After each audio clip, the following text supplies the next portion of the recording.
Yes, I know. I didn't show anybody that one early, and I spend so much time making my intros.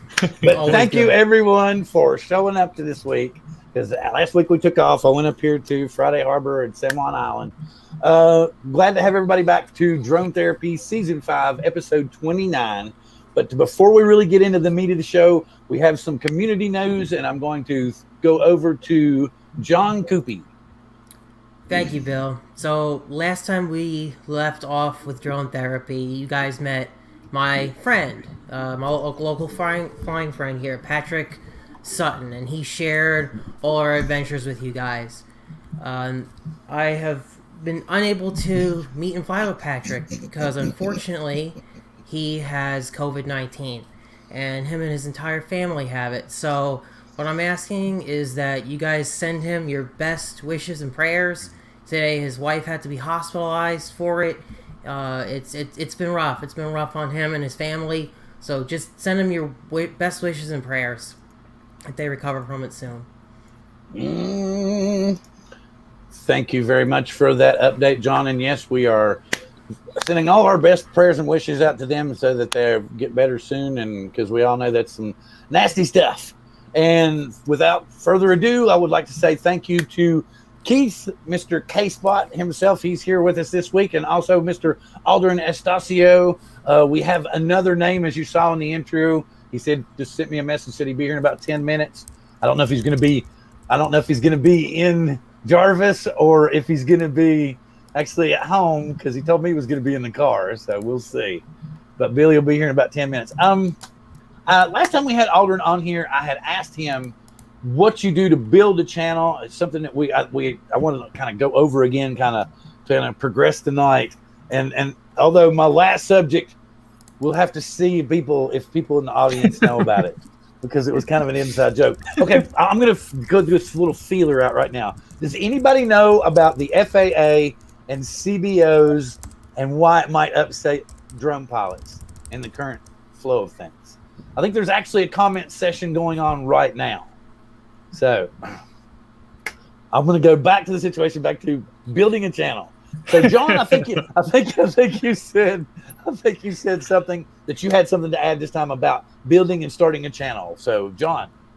Right. So when it comes to building and starting a channel, I would say the number one thing to do is to just get content up. It's really important to just literally upload stuff. I think a lot of people will hold back far too much. I've probably uploaded tons of crappy videos on my channel, okay? And I'm still not an expert, right? I go back and I look at what I did 3 years ago, and I'm just like, oh, that was cringe.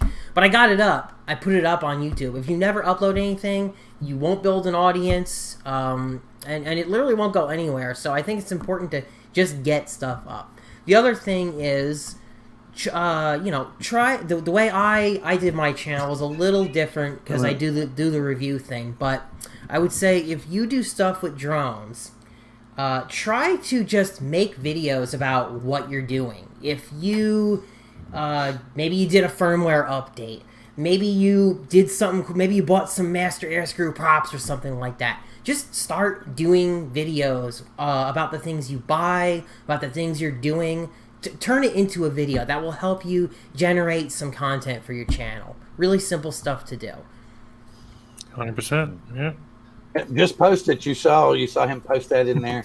Ron, do you have anything to add about what did you do? Yeah. What made you just had to get creative? What? Tell us. Yeah, well, just kind of what John's talking about. Like at first, I didn't want to put a lot of videos at first because I wanted to make the perfect video, like the real good videos. And I realized, well, I can't I can't go from zero to making these great videos. I have to learn in between. So I just started posting content. Like John said, it may not be my best work, the early videos, but it was a learning process, and it got me to where I am now, and I'm nowhere where I want to be now. But it has been a process, and I have improved, and and to kind of what John was saying too. Yeah, I just talked myself into losing my train of thought here, Bill. But no, I agree. You just got to post. I was going to go somewhere with this conversation, and now I forgot where I was going to go with it. So I won't start ruin the time here. Chuck's got a good point right there. You got to believe in yourself, man. You gotta be your best fan. You do. You gotta put on the show. Hey, Bill, you know what? I kind of thought of it. I was trying to go with kind of John said.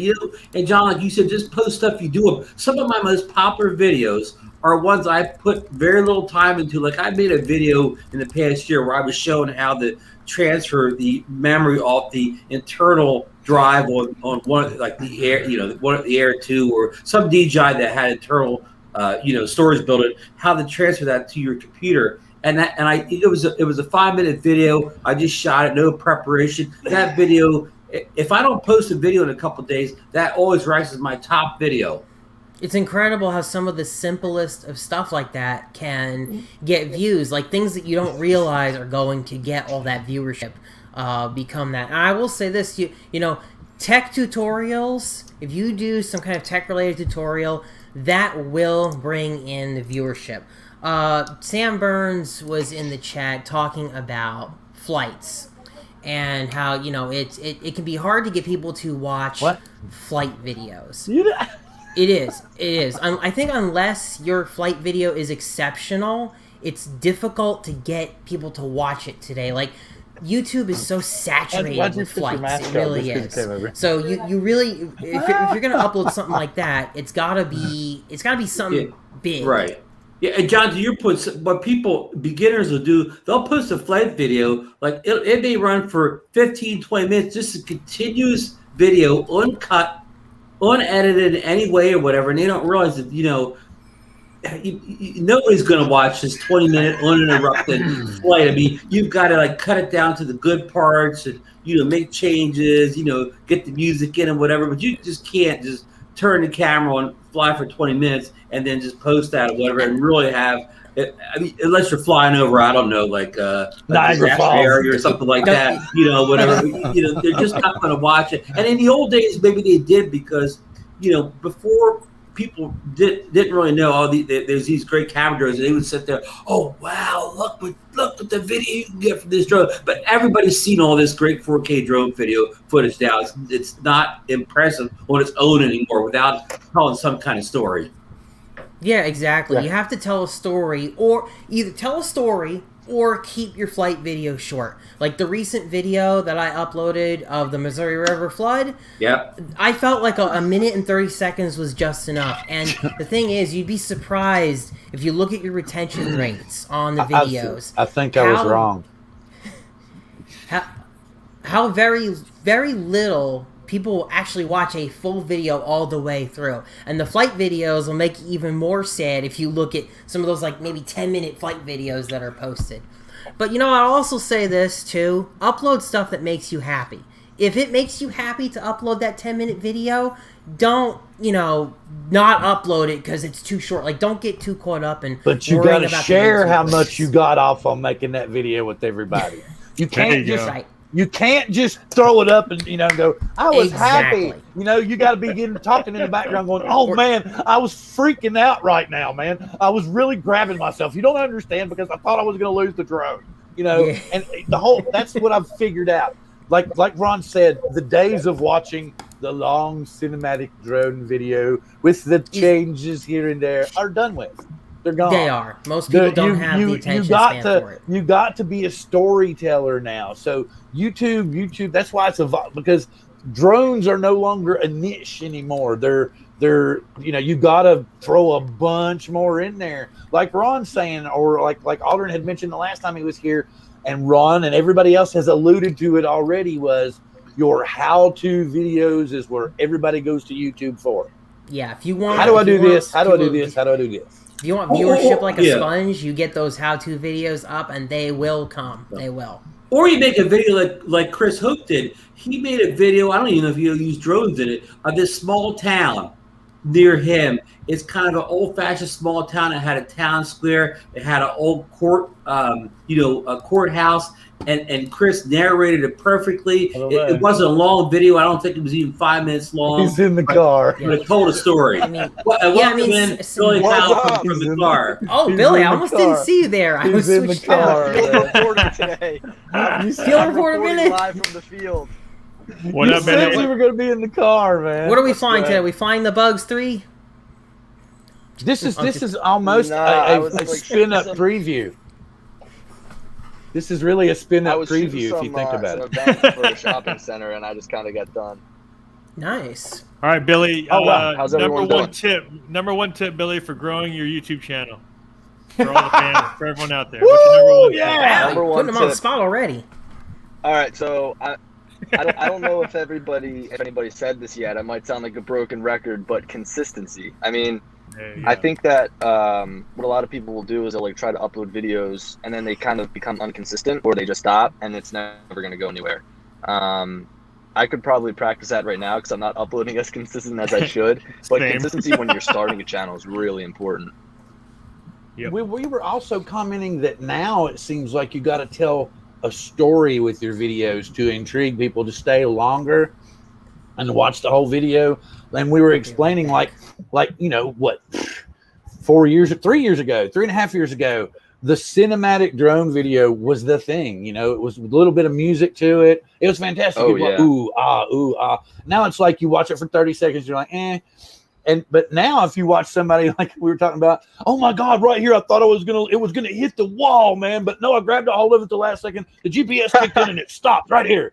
And while they're watching the video and that's going on, people are like, oh yeah, that's cool. I wanna, but that's what you gotta do. It's almost like you gotta add shock factor to your videos or at least substance to it. It's not, drones aren't just a niche anymore. That's something that I was saying. You gotta throw more sauce on the taco. No, you're totally right.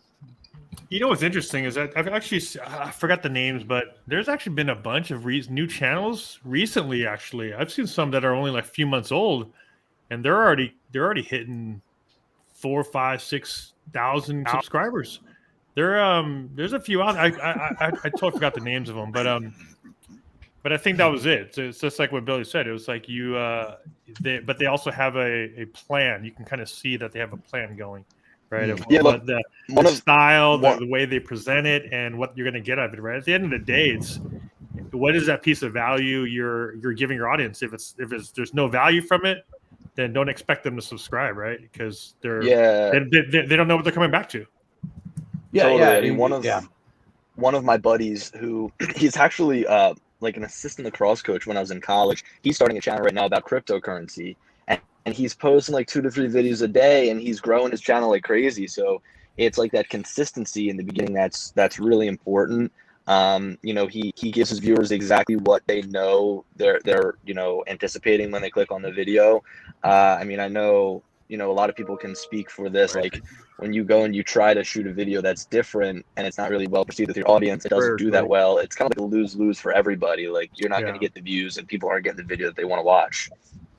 Just a pause. Even if it's a passion project. Just Patrick is the gentleman who was on with us the last time that John had told everybody about, that his family had come down with COVID. We hope you're feeling better, Patrick.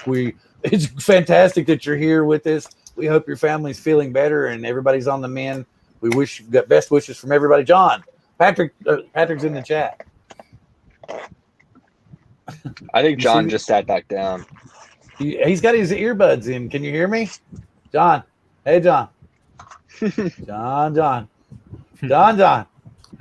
I heard you guys the whole time, except for right there. My earbuds disconnected just at the end there. Okay, so you saw that he was here. Cool. All right, cool. Yes. Yes, very much, sir. Lauren said, are you going to race Ken on the unit wheel? The one wheel? Yeah. I only have one of them.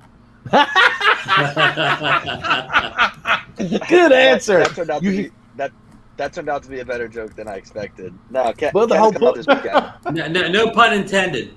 But the whole point is anybody watching, please send Billy another one wheel for the Ken and Billy competition at Ken's birthday bash.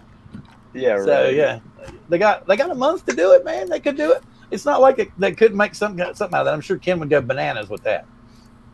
So, but yeah, like I was saying earlier, this is almost a spin up preview. But thank you for the. Go ahead. My phone Spin up fell. rewind. These two are at the 18 venue. What? Billy and Aldrin was at the 2018 spin up. Yeah, the inaugural spin up, the first one. That's where I met him at. Totally. That's what I was telling John. I'm on the slow growth routine. So Where is I'm it on this the year? approximately 2 subscribers a month plan. Flow.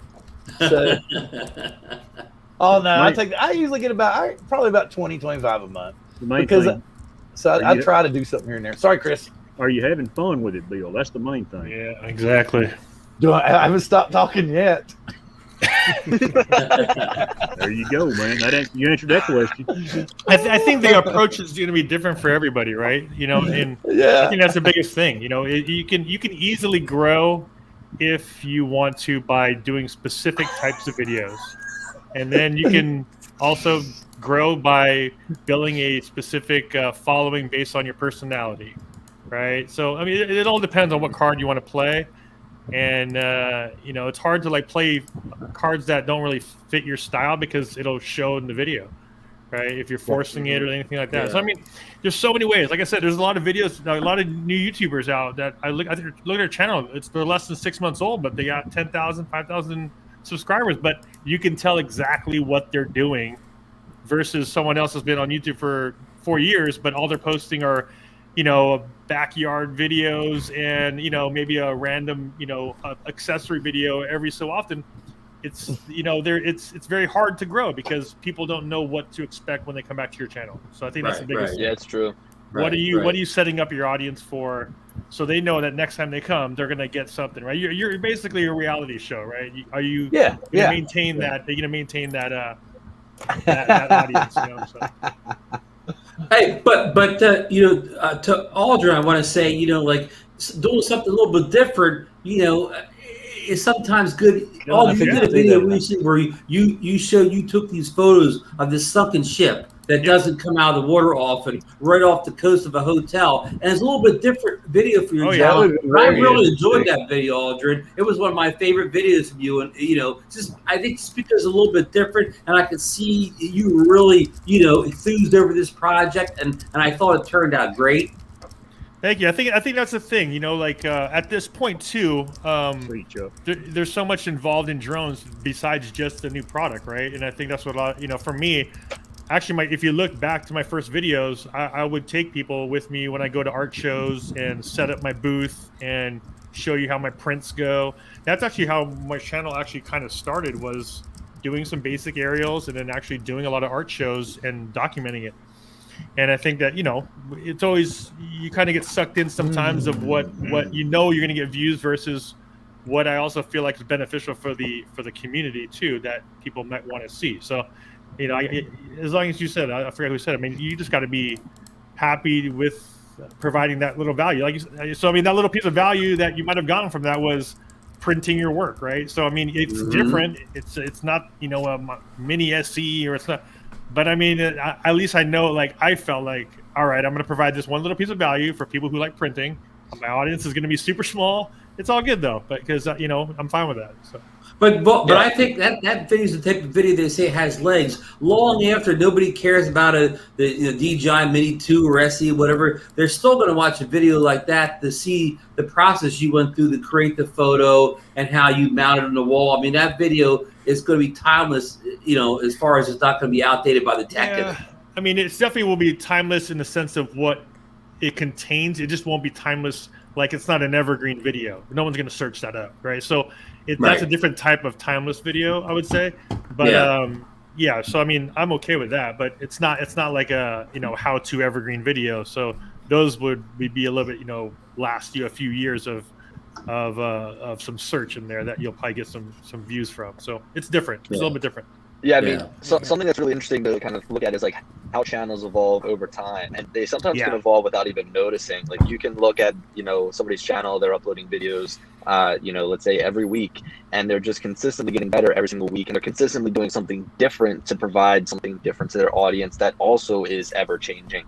Someone that I look at that's really gone through like big shifts is the Everyday Dad. I remember that he was doing drones at first, and of course, anybody that does drones, I'm really tight with.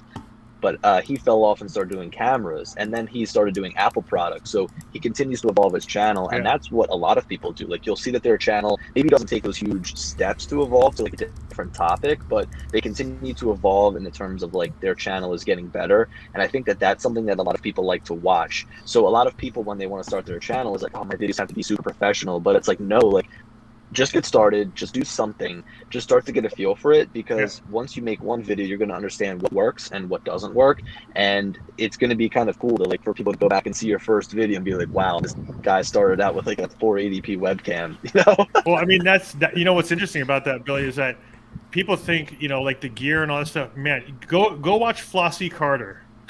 He shoots with one camera. I think it might be his phone. He has one, I think, a big floodlight and a felt faux wood, and his cat is always in the video, like White Paws. Yeah. Dude has like 2 million followers. He gets like a 50 to 100,000 views every video, but you're there for two things: his personality and value from the video. That's it. He's never even on camera, ever. He's never on camera. Very similar to like air photography. You know what you're gonna get from Sean. He's not on camera, zero camera time. But dude, you know what you're gonna get. You're gonna get a very clean video and to the point. So, it's only on Mike's channel that he actually shows people who he is. So I mean, that's what I'm saying. You don't need to be on camera. You don't need to do all these like whiz bang, clickbait stuff. It's the value is the biggest angle, I think, right? Oh, and he segues right into the next subject, man. I was the funny thing. Back to what Billy said about Everyday Dad. I watch Everyday Dad more now than I did when he was doing drones and whatever. I love his camera and Apple and iPhone stuff. I find myself watching videos from other people from like the niche that I'm not in. So I don't watch many drone videos because I'm too busy making drone videos. But like when I want to find out stuff about what else is going on with Apple products or something like that, there are a group of people that I go and watch. But yeah, making drone videos has like ruined watching drone videos for me. Dude, it's for real. Yeah, I totally understand that. Marcus, what did you do to start your channel before we go into the next subject that Alden already alluded to? To this day, to this very day, the biggest video on my channel is Ron knows what I'm talking about. I know what it is too. That's why I'm laughing. Yeah. I bought a new Honda lawnmower, and just to your point, this is how it started. I watched these guys making lawnmower review videos, and I bought this lawnmower, and I thought, God, I can do better than these guys. So I put the camera on a tripod so it was nice and steady. It wasn't just camera going all over the place. And I just did a little review of this lawnmower, and boy, when it hits like that, your eyes get big, and you go, oh, okay, I can do this. And then, of course, interest in drones, and there you go. Well, that's just what I mentioned. When I asked Marcus about doing Drone Nation, he had like 500 subscribers. Well, about challenge that blew up. I bought on the lawnmower because of Marcus's video. Wow, Marcus, you should get a cut. yeah, exactly, man. Get those affiliate links going. Keith, let me hit Keith real quick before we go on. Keith, what did you do to build your channel? Posting a lot of videos, really. I haven't done for a while. I haven't done for a while, but that's partly because of the situation here. But it is just posting videos and continuously doing so. I mean, I think my best performing ones are the how-to videos. Of course, yeah. Those are always going to be those because they last a little bit longer. I've got a question. Oh, go ahead. Yeah, go on, John. I was going to say, we pretty much all agree that posting a lot is, I'm being consistent with it, is a good way to grow the channel. But one thing that I personally struggle with is getting a video, getting the content to the point that I can put the videos out consistently without crapping out super low quality content. That's a really hard thing to balance. You know what I mean? Like, you don't just want to upload total BS. You want to have consistently good content. That's what's really, really tough for me. I think the biggest thing that people get caught up on is, which they probably, and I still have to do this myself, right, is you got to rewatch your video like 30 times and cut again and cut again. And you're like, there was a pause for 4 seconds. Cut that out and cut this out. And I don't even think I just said the same thing 4 times in a row. I mean, I've had a bunch of videos like, dude, I just wasted 10 minutes of the dude saying the same shit for like the same thing. There goes the monetization again. And I'm like, do any of you script? Yeah, right. This is a bar. This isn't like that. Do any of you script anything? Because sometimes when I do, Billy scripts. Okay. I bullet point for sure. Every single word that comes out of my mouth is put on the paper first, for the most part. He's always got like an iPad or an iPad Mini sitting right there with it's all written out. But the whole point is he knows it inside and out. I mean, and the thing about it is he's preached to me for probably 4 years now on how to build my channel, and he's frustrated at this point. He just says, "Yeah." Go fly somewhere else. Yeah. You got to fly over that water, but more than water. I mean, you can only look at it from 1,000 feet away for so long. Just push the stick forward. I mean, when I'm trying to do like a full review of a drone or something, I have to script it. I'm going to be in Texas in November. Thank God. You're probably going to be like, oh, I forgot my drone. The flip side of I'm going to borrow yours. Yeah. All right, I got one in bar. The flip side of that coin, Billy, is that when I just do a flight video, other than maybe researching the area that I'm at, I'm completely extemporaneous, and I narrate as I fly. That helps. No, and I'm the same way. I think that's better. I mean, I could never script and fly a drone. So usually, like, I'll, if I'm doing a flight video, I'll script out like the intro, and I'll be like, and then like in asterisks, it's like just fly. It's like just talk. Right, like all my flight videos were unscripted. Lord, I used to do more in the field, head cam style stuff. Man, I've got my GoPro Hero 4 literally sitting here. I mean, I probably made like 100 in the field kind of head cam style videos. Yeah. But ever since I started doing more bench related stuff where I literally organize it into different sections, like I know how the whole video is going to be, and I script the whole thing, and I write it the way I talk. Like, I just write it very sort of informally, so it doesn't sound like, at least I hope it doesn't sound like I'm reading from a script. That's my hope. Well, a great way to script your videos is to just use the talk to text. So that's how I script mine. Oh, I basically speak it. I never thought about that.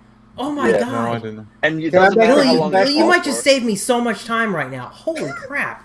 I never thought about that. It doesn't John's matter channel just evolved. Yes, it did. Yeah. Well, look, that's dude. It's great having little sessions like this and talking about stuff because you learn stuff from other people about how to better your channel.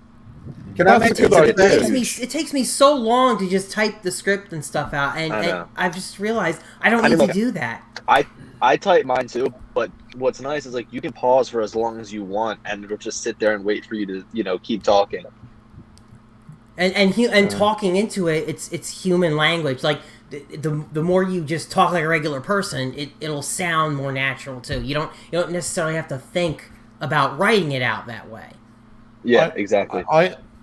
I tended to bullet point things and then print it out and stick it to the camera. So if I was shooting to a camera, I'd have this piece of paper right under the lens with sticky tape, and then it would have the bullet points. That's great, but then you have the problem that Aldrin was talking about, where you might forget something, or you might say the same thing like 3 times, and you have to cut it all up. Or the wind comes up and it blows that piece of paper away.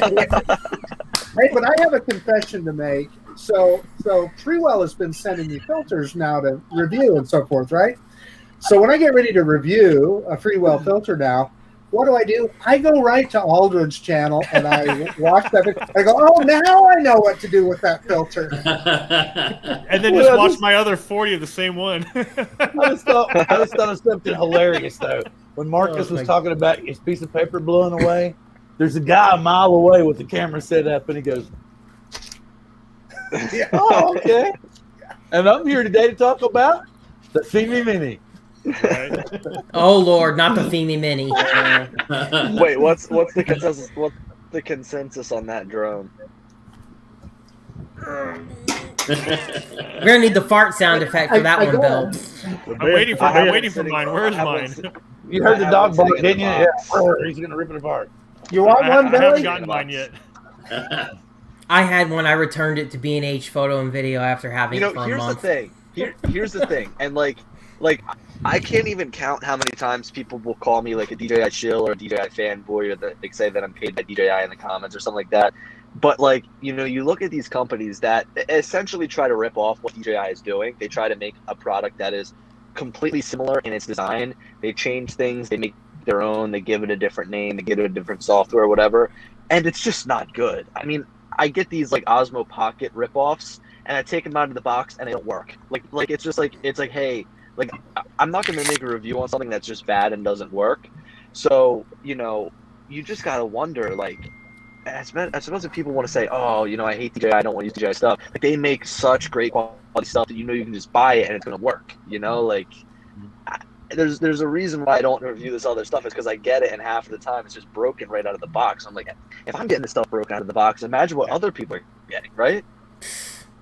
I sent him a message. I said, "Yo, dude, I want to review the C-Fly," and he's like, no." Yeah, no. So the PowerVision S1, that new gimbal that came out, PowerVision makes cool products in my opinion. They're all like egg shaped or whatever, which is kind of weird. But they're definitely the leader in like aquatic drones. I'm just not into that, so I really haven't done it on my channel. But they're pretty cool. And the S1, which is that smartphone gimbal, I took it out of the box. I balanced my phone. I turned it on, and it just started going crazy. Like the motors were seizing out, and it's funny because I went to go. Who's gimbal, Billy? Who's gimbal? It was the PowerVision S1. Oh, okay.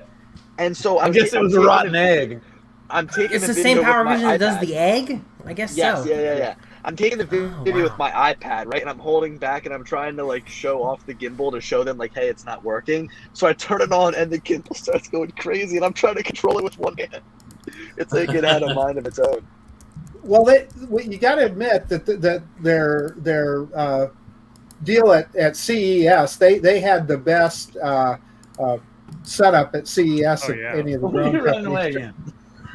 Well, here's the thing: is again with these drones, I had 3 PowerVision Power Egg drones before I had one that I could review. The first one, the batteries were just broken. The second 2 were physically dented from being in the box. The third one finally worked. But it's just like, do you want to go through that headache, or do you just want to go to Best Buy, buy like a Mini 2, and you're just like good to go? You know what I mean? Wait, Now- Billy, you now don't walk granted- around. You don't walk around with the egg as a handheld. You mean that was like the I'll biggest tell you marketing what. piece, right? I don't know, Aldrin. I could see you at your kids' events, like up there in the stands. The only time On I a did that, tripod, following, tracking, so it's super cool. the only time I did that was at CES. Yeah. Yeah. The truth of the truth of the matter is that no one else makes drones or cameras quite as slickly as DJI do at the moment. It is a shame because I wish they did. But look, I want to see competition for DJI. I really do. Now, Autel products are not shit, guys. Come on. No, Let's- look. Well, yes, but they only sell them in. They only sell in the US. They don't sell outside the US. Skydio's starting to go worldwide now. Well, Australia look, and Skydio and Autel are right there, and I think that they have the potential to try and catch up. But I'm just worried that like DJI has been sitting on stuff for years, and it's like, oh, cool, we just released this. We're gonna release this, right? So that's what's in the back of my mind. But regardless, these new products are going to push out new DJI products, so it's a win-win for everybody. Everybody's talking about this new Autel CEO. I haven't done much research on him, but ever since he started, working with Autel, I've been getting a lot of Explore updates on my app. So he's doing something. And Skydio, I think just like them as a brand and them as a company have the ability to reach DJI's level before Autel. I think that's just a guess. well, I want to tell you something. I want to really quick, Oliver, just give me a second, because I had a Skydio 2 over a year old, had an issue where the firmware, I found out that the firmware install didn't complete. So what was happening with me was it wouldn't charge a battery, and it would shut down after 10 minutes, just boom. So I basically couldn't do anything. And if you go to the site, the dual charger is out of stock. They don't know when it's going to be back in because of chipgate. Something else we're going to talk about. So anyway, I sent it in because they were first off, it was going to be $150 because it was out of warranty for them just to break it down and look at it. And so I was like, wow, man, that's going to be crazy. And I was like, just for updating the firmware, this is the deal. This is what you're going to do. And they're like, well, we'll tell you what, since it hasn't crashed or anything like that, you send it in, we're going to waive the $150 fee. And then we're going to break it down and tell you what's wrong with it. And we'll tell you if it's something that we feel like we're liable for, or, we're going to tell you how much it's going to cost for you to get it repaired. And I was like, cool, I'm great with that. So they paid for me to ship it in. I shipped it in. A couple of days later, they send me a message back saying what happened was the firmware update was a bad install. So they've updated it, fixed everything, good to go. They're going to ship it back to me. Then about 2 days in, I didn't realize it. The drone arrived here, and I was like, oh, hot damn, I'm going to get my drone back. And I was even telling you about it too, Billy. And I was like, yeah, I'm going to go get the thing. I'm going to go get it now because I came back from Friday Harbor. And I went and picked it up, and I'm like looking at it. And I'm like, this is not my drone. This is brand new. So I go check my email again, and it said, after some internal confusion, your old vehicle with the bad firmware is staying here with us at Skydio.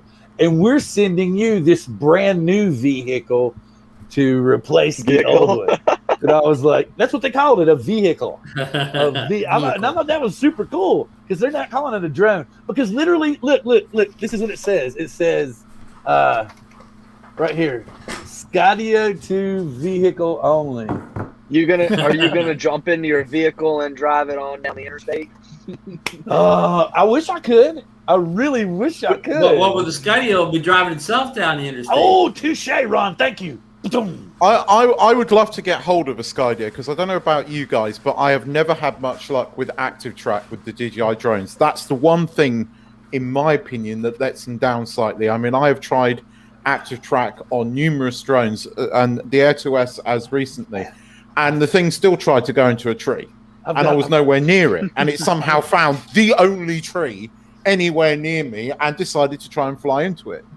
And I was trying to track myself for a vlog that I was filming on my bicycle, and it wasn't consistent. Whereas all the videos I've seen with Skydio, the one thing that they've got nailed, which is the one thing they're going after, is active track or tracking. I like Patrick's point right here that Altel needs to release something kind of like DJI did to kind of chew up that toy market that people had been actually been kind of nipping at DJI for a while. DJI was like, well, one of the points with this active track is people keep complaining that the Mavic Mini does not have tracking on it. I don't understand why they want tracking on a drone like the Mavic Mini.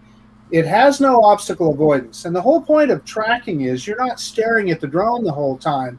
So unless you're just out in the middle of nowhere where there's nothing that it's gonna run into, tracking on some of those drones like the Mini doesn't make any sense to me.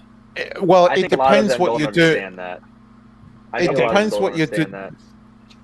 It depends what you're doing, because a drone the size of the Mini 2 that could do active tracking would be fantastic if you're because again I mean I've got into cycling again, and I was out cycling. Having a drone that doesn't weigh a lot in your backpack and it would be great. To get in smaller places and avoid smaller stuff. It's going to be much more better, much better tracker. Imagine if DJI came out with a Mini that they didn't care about the weight and they just beefed it up. I would love that. Sensors. There you go. I mean, not even sensors. They would need to, in order for it to be, it would have to be a camera system, very Skydio style for it to be. Yeah. That would be the only way. Something tells me Russ has got more than one Air 2S. He doesn't, and that was a sad story. If anybody hasn't seen that video, you need to go to Russ's channel and look that over. No, you can tell he was gutted. He was bummed out. Well, I'd say, I'm sorry. I know there's a bunch of us here. It's like I hate the C-Fly Faith 2 but the drone, it's not the drone's fault, it's the company's fault. You know, and it really made. I was even talking to Sean Geeks Fun earlier. I was like, I want to take it to Texas and see if Kelly will let us live stream shooting it out of the air. And I was just like, and I was like, no, I can't do it. It's not the drone's fault. It's not the drone's fault. So I'm torn. I'm really torn. I don't know. I'm really torn. But it's okay. Continue. Torture test of the drone. Well, no, but to answer, Keith's question, once you can get the Skydio 2, you'll be good again. Except the thin wires and the thin leafless tree branches. Outside that, you should be good. Of course, poor Billy, his Skydio took a little dip in the water a year ago or more in the cranberry fields. But that was an anomaly, right, Billy? I mean, that was an anomaly. Yeah. I still need a Skydio as well. Yeah, what a lot of people have said, and what I think is the case, was that it was just such a clean sheet of water that maybe the drone just didn't see it. I don't know. I think it was trying to determine its height, and it thought, "Whoa, I'm really high because I can't see the ground," and it just went down into the water. You know what I mean? Because it has those different. The AI kicked in and said, "Jimmy Alpha." It has the different modes where you can say, okay, I want you to stay above 8 feet, or hey, you can go below 8 feet to track me. And I think that it was like, whoa, I'm way above 8 feet. Let me come down further, and it just slammed into the water. That's just my guess. Yeah. There is a limitation to the Skydio too, and I think Billy, you'll agree on this. I don't fly it as much as I otherwise would if it had the kind of, and I'm not just talking about the range of the controller, but the precision of the controller that a DJI drone has. I would probably fly that drone a lot more and feel very comfortable flying it in really tight quarters and in tight spaces. Oh, yeah. Yeah. It acts very strange. I think that it's a mixture of the flight software just not being as good as and polished as what other companies have made, but also it's just like the physical hardware, like the controller itself. It's look, the Paradinafi was great, and I think the controller was great for the Paradinafi, but when you try to just use that same controller with the Skydio, which is just like a different drone, a different animal, it just doesn't feel right. Yeah. Good point, Billy, because the Anafi is a nice flying little drone, but the Skydio is not with the same controller, so it's not the I don't definitely know, is, because I got to fly the Paradinafi. Patrick Sutton let me fly his Paradinafi, and you knew how well it flies, John. Yeah, it flies pretty good. So if you guys are saying that it feels different on the Skydio, it just must just not be a really good match for that bird then. Exactly. Way different. And Billy, I'd like to hear your. I felt like it was a little bit laggy as well. Yeah, I mean, I think that's just a matter of the Wi-Fi transmission system, and I mean, look, I think it's at the end of the day, like I said, with their flight software, like Skydio kind of puts that second in terms of like what they choose to offer with their drone. Right. Because if you think about it, I mean, the proof is in the pudding. Like, rather than make their own remote, they're like, oh, let's just outsource this and let's just pay Parrot to use their remote, basically. You know what I mean? I even wonder if they're making any money on the sale of those remote controllers, or if it's just something that's like a wash for them. Because I think it's like $150. You got to figure they're paying licensing fees, shipping, manufacturing, maybe. So I don't know how they're really making any money on that. But yeah, look, I think that Skydio, even though their focus is on autonomy, guys like us are going to say, yeah, it's a great drone, yeah, it's a cool novelty, but it's just not going to be that go-to drone to fly because it's not fun to fly, Yeah. Thank God, since this is a drone channel, and this is still under building a drone channel. But it's not a drone flyer's drone, is it? Effectively, it's a GoPro in the sky. Okay, something we got to jump on, or we're going to be here all night long, or never get past any of the other subjects. Clickbait. Yes, clickbait and rumors are coming, man. Clickbait and rumors. But the thing about it is the last two updates from the Skydio, to me, have improved the actual Wi-Fi connectivity between the drone and the controller. And the very last one, the one that I had trouble with, actually, to me personally, slightly degraded the video stream, but the connection seems to be even stronger to me. So something that you all might consider doing a little further testing on.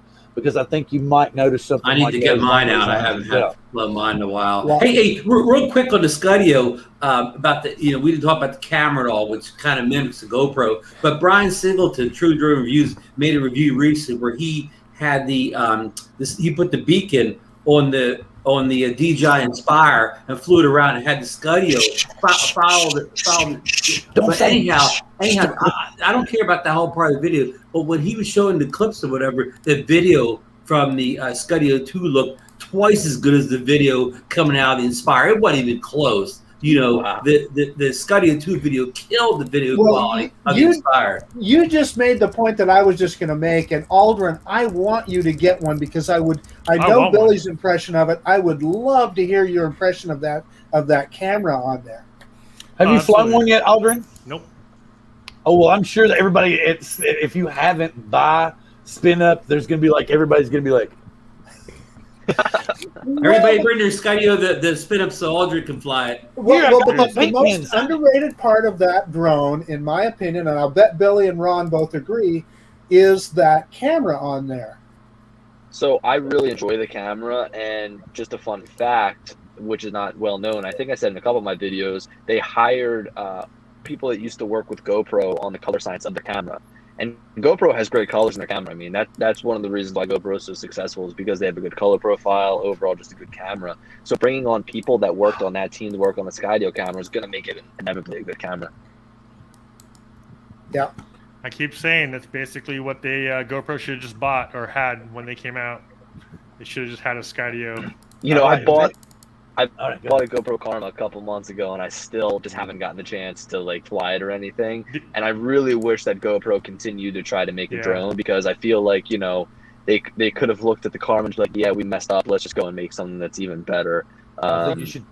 I think that's what the Skydio is, right? The Skydio is that. It's an action. It's an action tracking. You don't. It's not meant to fly 2 miles away. It's meant to capture that action and be safe, right? So I think that would have been perfect for what GoPro was trying to do. If they'll add waypoints to it, though, then it becomes a cinematic camera too. Though you could do pullouts and well, you got cable cam on there, Bill. But I'm just saying, that's the whole point is you need more, because it is. It's a flying action camera, great, but it has the potential to be so much more. It can be a boom camera. It could be all of these things if they just add waypoints to it, more programmability to it. I think at the end of the day too, you also have to realize like that's version 2. I mean, that's pretty for what they're doing, and from what I know, as far as like sales wise goes, they're crushing it in the commercial space. So they're hitting that side hard. I don't think that they're. I mean, I'm sure the consumer side is great too, but they are hitting the commercial and industrial space really hard. I wanted to bring that up because I think that some of these larger companies, like their biggest asset is the software that they can create. Like Skydio is like a software company that happens to create drones, and that's really the biggest advantage of buying one of their drones. I mean, look, the build quality is great for being like a high quality 3D print. It is really good. But I think that it's the software that makes it really special, and that's what's going to continue to make Skydio money. Go ahead, Mark. I just was going to say that I guarantee you Skydio's plans are far beyond drones. Their AI capabilities and so forth for self-driving cars, all kinds of autonomy, I'm sure, is probably something, no question, they've got to be looking at. Say that, Jarvis will hear you. Yeah, look, DJI themselves are getting into the car market. Like they're starting to make sensors, so they see that the market share is bigger than just drones. And I mean, Skydio at the end of the day, like they're a robotics company in my eyes, and they're starting with drones, which are the most popular, and it's going to get their name out there. And from there, they're going to look at what Boston Dynamics is doing. I can see them doing something similar. Skydio, Skynet, it's all an evolution. I also can't wait until they become a public company, because I'm going to buy the hell out of that stock. Oh no, he's going to roll that crypto into it, man. Totally agree. Wolf of Wall Street over here. Well, do you have a full coin yet? Nah. Everybody's gonna be like, "Oh yeah, man." Can you imagine somebody's gonna come out and go, "I got 10," and you're just gonna be like, "I know exactly." if you want that chip company that's going to be doing what Skydio is doing, just buy some NVIDIA. Just trust me on that. Buy some NVIDIA. They just split too. Yep. Okay, so next subject.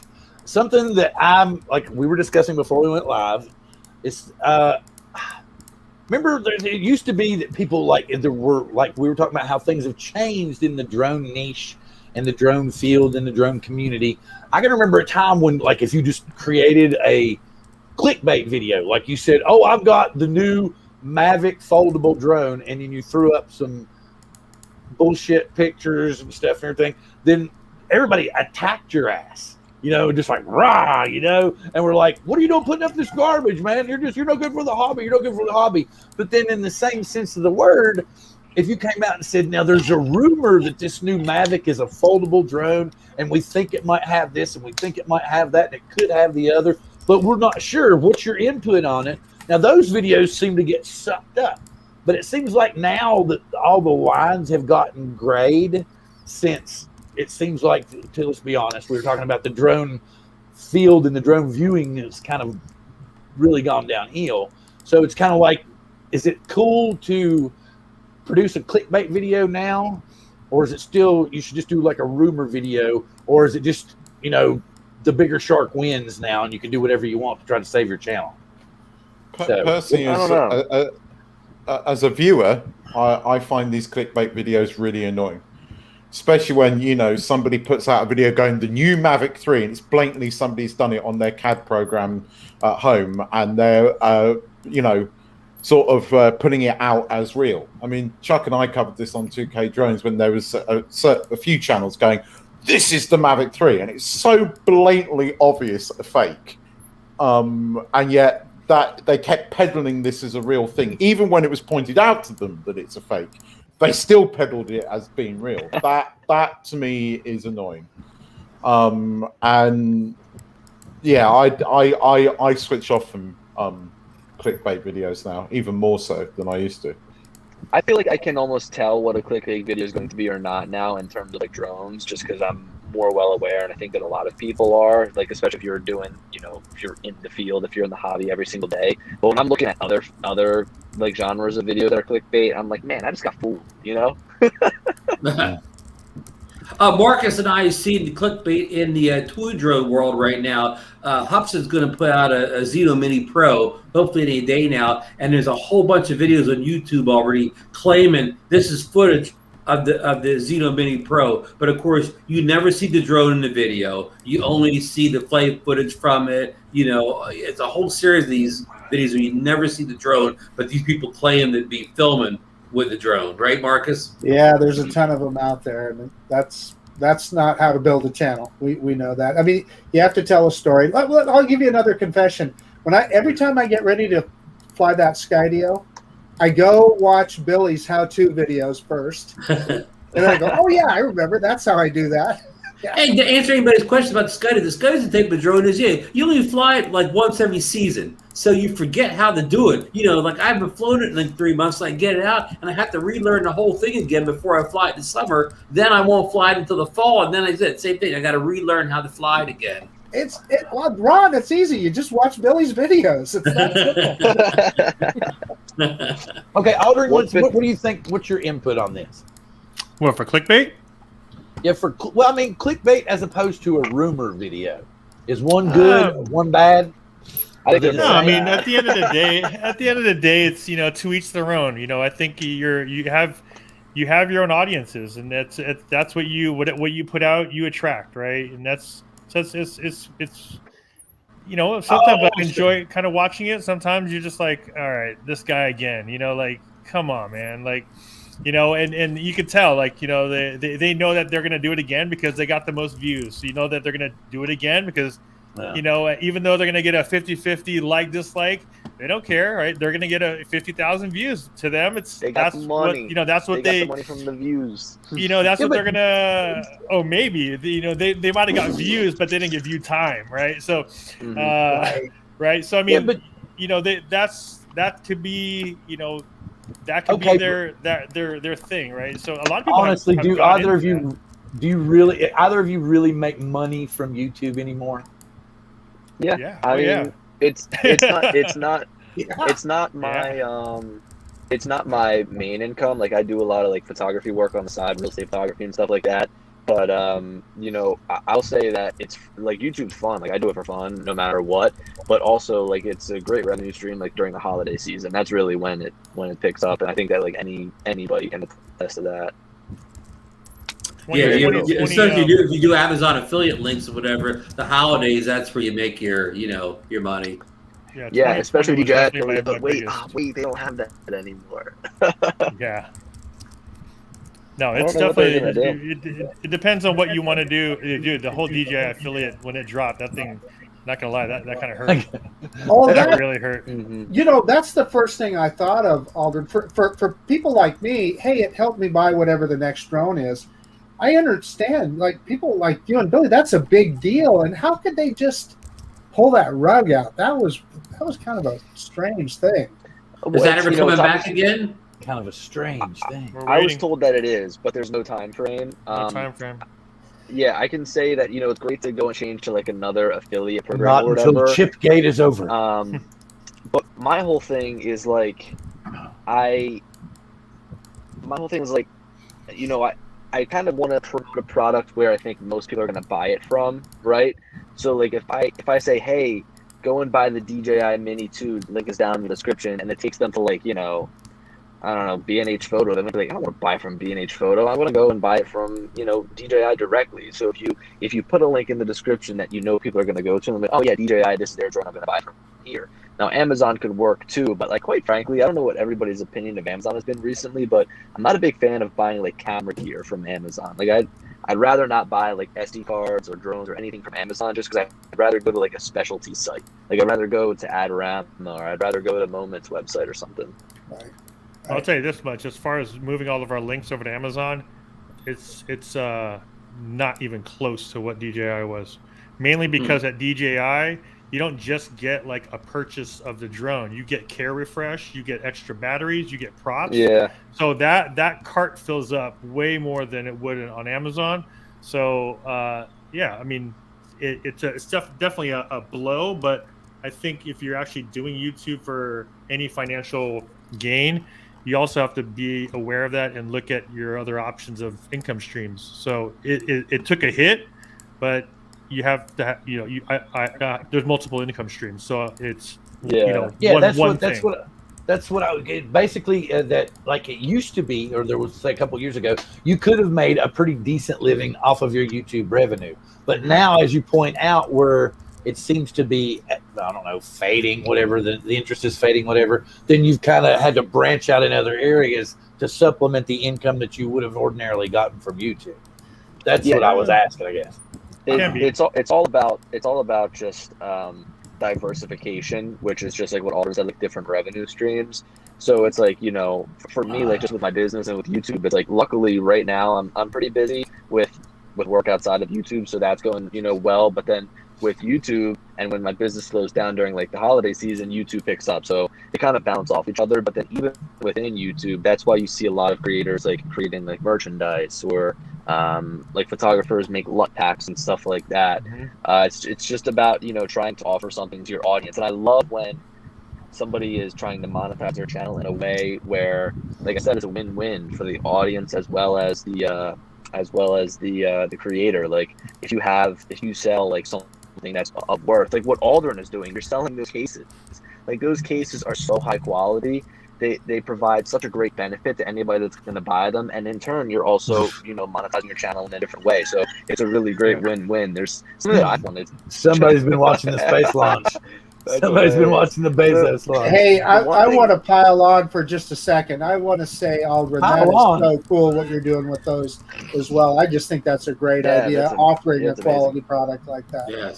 Thanks. A lot of work, but I mean, it was one of those things. I think it was the same thing. It was like, you have to look at other. You just look at other options, but at the same time, it wasn't an option because I'm looking at it being a revenue stream. It was an option because there's a void in the industry, right? And it was an option because it was a bucket list thing, right? It was a personal project, right? And I think that's you kind of have those things where you give yourself some purpose of what I'm going to fly for. And my first one was making the book, right? So I had a purpose when I went out. I thought what I was going to do instead of just like I'm just gonna go fly today. It was like I'm gonna go shoot for the book, right? So that's what I did back in 2015. Then I took a break, and I'm like, okay, I want to do version 2. I'll get to it, and then the opportunity with the bags came up, and I was like, this is perfect because it's exactly what it is. I review bags all day, but I don't use the bags that way all the time, right? I don't use a hard case all the time. I'm throwing it in my backpack, but I don't have a case. So like you just find those little gaps of where if I'm using it, I feel like the industry could use it too, right? So that's kind of where it came out. Mm-hmm. Great. What is everybody's go-to drone right now? Air 2S. Yeah. Yeah, I could answer that. I don't even have to think about it. The Air 2S. Yeah. Air 2. Air 2.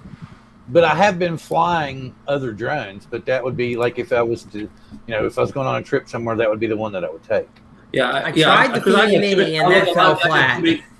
I got too many drones. Like for a while, I was flying the Altel Evo 2 a lot because it got that big firmware update, so I was constantly flying it. Now we have all these issues with the Fly app on DJIs. I've been flying the Mini 2 and the Air 2S because we've had problems with Marcus lost FPV.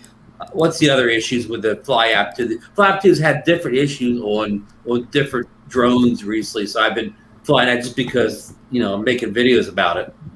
Yeah. Billy, are you Air 2S all summer, Billy?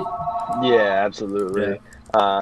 I've got the Air 2S and my Mavic 2 Pro like as a backup, but I just want to buy another Air 2S as my backup because it's so good. I haven't flown the Pro I haven't flown the Mavic 2 Pro in a while just because I've just been busy with other drones. It's still a great drone. The Mini 2, I've been flying it all this week. Really? It is so much fun, isn't it? Isn't that a fun drone? I think the main reason why, I'll still fly the Air 2S for sure, but the Mini 2, there's a couple places I went to, and it was, it's so quiet that I was just like, ooh, I can do it here, right? And it's just like in and out, back, and it was good to go, right? When it was one of those types of those weeks where I was like, I just want to be incognito this time, Yeah, and since they've added it to the smart controller, he's a drone minimalist. Keep it simple, keep it light. Well, that's the thing, and since they've added it to the smart controller, I love it even more. I don't know about you guys, but I can't tell you how much I've been not liking the smart controller recently.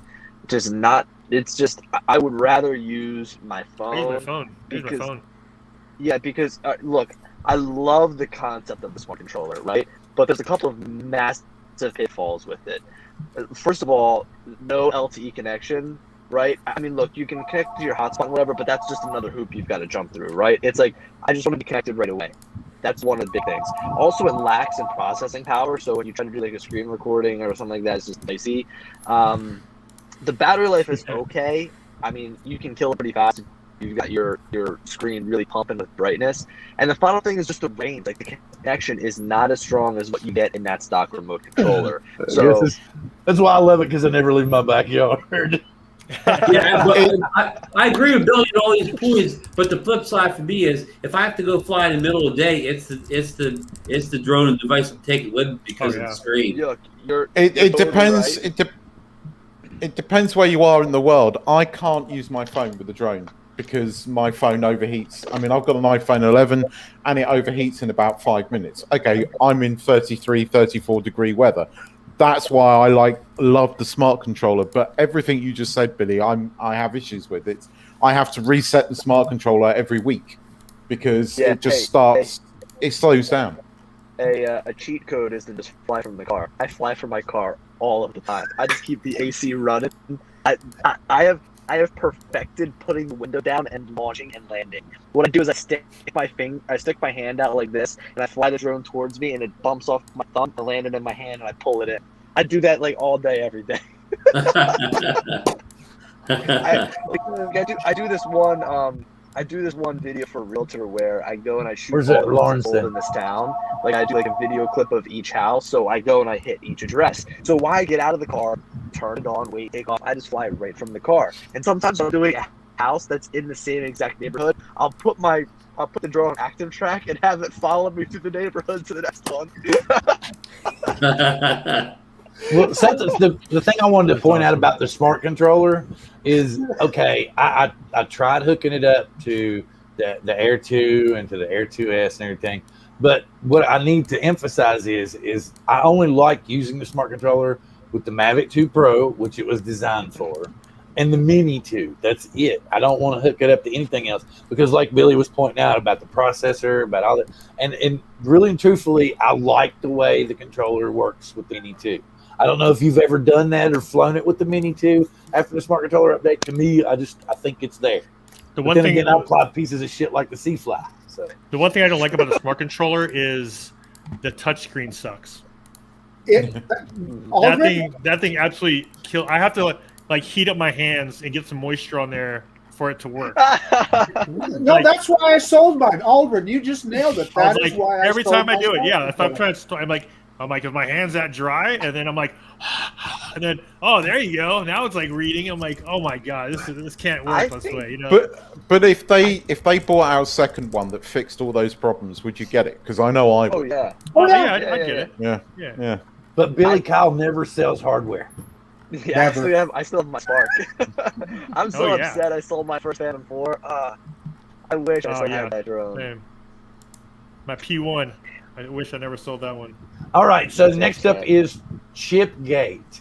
And, you know, we've all heard about it. What's it going to do to the technology? We've heard about it could slow down the Mavic 3 or whatever it's called. It could. So the thing about it is if it's going to slow down one device, it's going to slow down all the devices.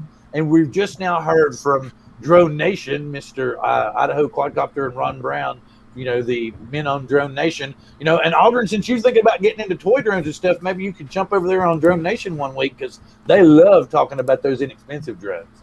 But anyway, go ahead. Yeah, we'd love to have them on.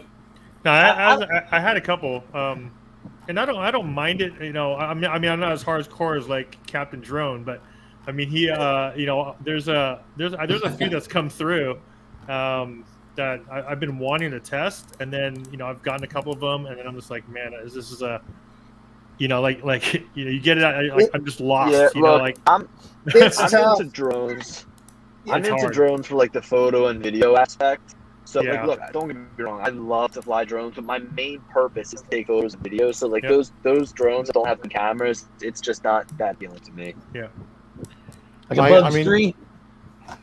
Remember when we sent him the Bugs 3? And quite frankly, it's one of the reasons why I haven't done a ton of flying with the FPV drone, the DJI FPV drone, because I really wish that camera was better. I think that everybody who shoots with a GoPro gets smoother, more stable, and better looking video than what comes directly from the DJI FPV drone, and it's a shame. I understand it's a first generation product. I'm not gonna bash on it, but yeah, that's why for me, I'm so anticipating the Mavic 3, mainly because it's all for, you know, I do a lot of photo work, so anytime I can throw a bigger camera on there, that's like I've been waiting for, like, you know, the Evolve or whatever, you know, the X Dynamics. I'm just like, dude, all right, we'll see at CES 2022, dude, or something, because don't hold, you know, they have like 100 promo videos, and I'm like, that's great. You know, you're showing tutorials already, and I'm like, all right, well, great to show tutorials.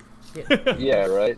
Here's a question for you: when you think about like the next Mavic 3 or whatever, or next drone, and if it has zoom in it, would you rather interchangeable lenses, or would you rather a digital, or not a digital, like an optical zoom? Which would you prefer?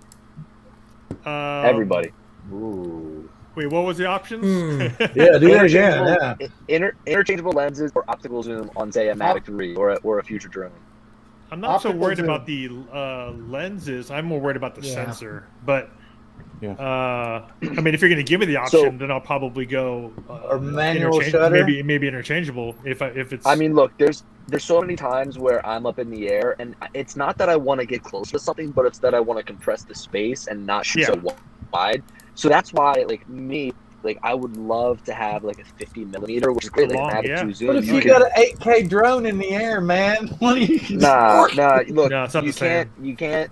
It's kind of like saying digital stabilization is better than a gimbal. It's just not. Like it's gonna get there, but it's it's not the same because it's sacrificing quality in one way or another, and it's cropping. Okay, wait. Since you all are on this subject, how many guys in the top row are under NDA? For what? No NDA. I don't think. Honestly, Bill, I don't think you're going to see it for a while. I work for a company that makes PCB boards and numerous other things, and all I can tell you is that Chipgate is going to get worse before it gets better. For me, I'm looking at the Mavic 3, and this is, like I said, there's no NDA here. We haven't heard anything. Well, I haven't heard anything. I have a weird feeling that they're going to come out with their own sensor size. Like, it's an in-between 1 inch and a micro 4/3. That's my goal. If they could do something like that, the same way they came out with the 1/2 inch, right, for the Air 2. Or, you know, it's like the one something different, right, or whatever it was. Yeah. Okay. Will we see Hasselblad? Hey, Bill, what's the answer to Billy's question though? You skipped right over Billy's question. Oh yeah. Billy, I don't know if I'm really looking forward to putting prime lenses on my drone, but so I think I'd rather have your other scenario. I think I'd rather have optical, zoom lens built in. As long as we have maybe get it down to a 2.8 aperture, like a good. The aperture was quality. So you're going to say variable too, and we're going to go manual shutter if we're going to go for broke? Oh yeah. Here's the thing. Why does your aperture, except for how much light it gathers, matter on a drone? You're never going to get depth of field with a drone. That's just not what it's made for. So people that say they want interchangeable lenses, like, sure, I understand that, but I think that optical zoom is better because you can change it on the fly. You don't have to land, turn it off, change the lens. It's just, I've got this scroll wheel, let me change it. Yeah, I think it's something that you're gonna have to test because I kind of got spoiled when I flew like the Inspire X5 with interchangeable lenses. Then seeing the quality of that with the options, then I kind of got. Then it was a different story. I think when I started doing that. But yeah, I mean, having even flying the zoom in general is just having zoom is ridiculously fun. I don't think people realize. Here's my big. When you zoom in and parallax, it's so nice, Mm-hmm. The only issue with the zoom is that the aperture wasn't fixed. So if you had an ND filter on it, it would get darker as you zoom in. So in answer to your question, if they're going to do a Mavic 3, I want it to have a fixed aperture even with the optical zoom. Yeah, so they're gonna have to have a bigger camera, but something tells me that the Mavic 3 is going to be just a little bit bigger than previous drones that we've seen to accommodate for longer flight time, more sensors. I don't care. Yeah, I don't care if it's Autel 2 size. I'm cool with that. If they're gonna bump it up. I totally agree. I would rather a larger drone that's more capable. I mean, don't make it too big. But you're pushing it beyond certain people's price point too. So there's only going to be certain people. It's going to be more expensive. That's why the Air 2S exists. It's still a great drone for $1,000. That's like saying Apple shouldn't make the Mac Pro because it's too expensive. They make it for a certain person, and there's a person out there that wants more and is willing to pay more than just what the Mac 2 Pro was at Air 2Ss. Something I'm curious about: are they going to bring back Hasselblad color science ever? And hold on, wait. Before we answer that question, do we think that the Hasselblad color science even made a difference in the Mavic 2 Pro? I think it was more of just a marketing scheme. No, I actually think it did. I think that it was a more nostalgic color profile. It was the colors in the Mavic 2 Pro, in my opinion, are still better than what the Air 2S puts out. So like, there is still like a bump there, but I don't know how much of it had to do with Hasselblad, because at the end of the day, DJI makes a damn good camera, so they know what they're doing, and obviously they have a share in Hasselblad.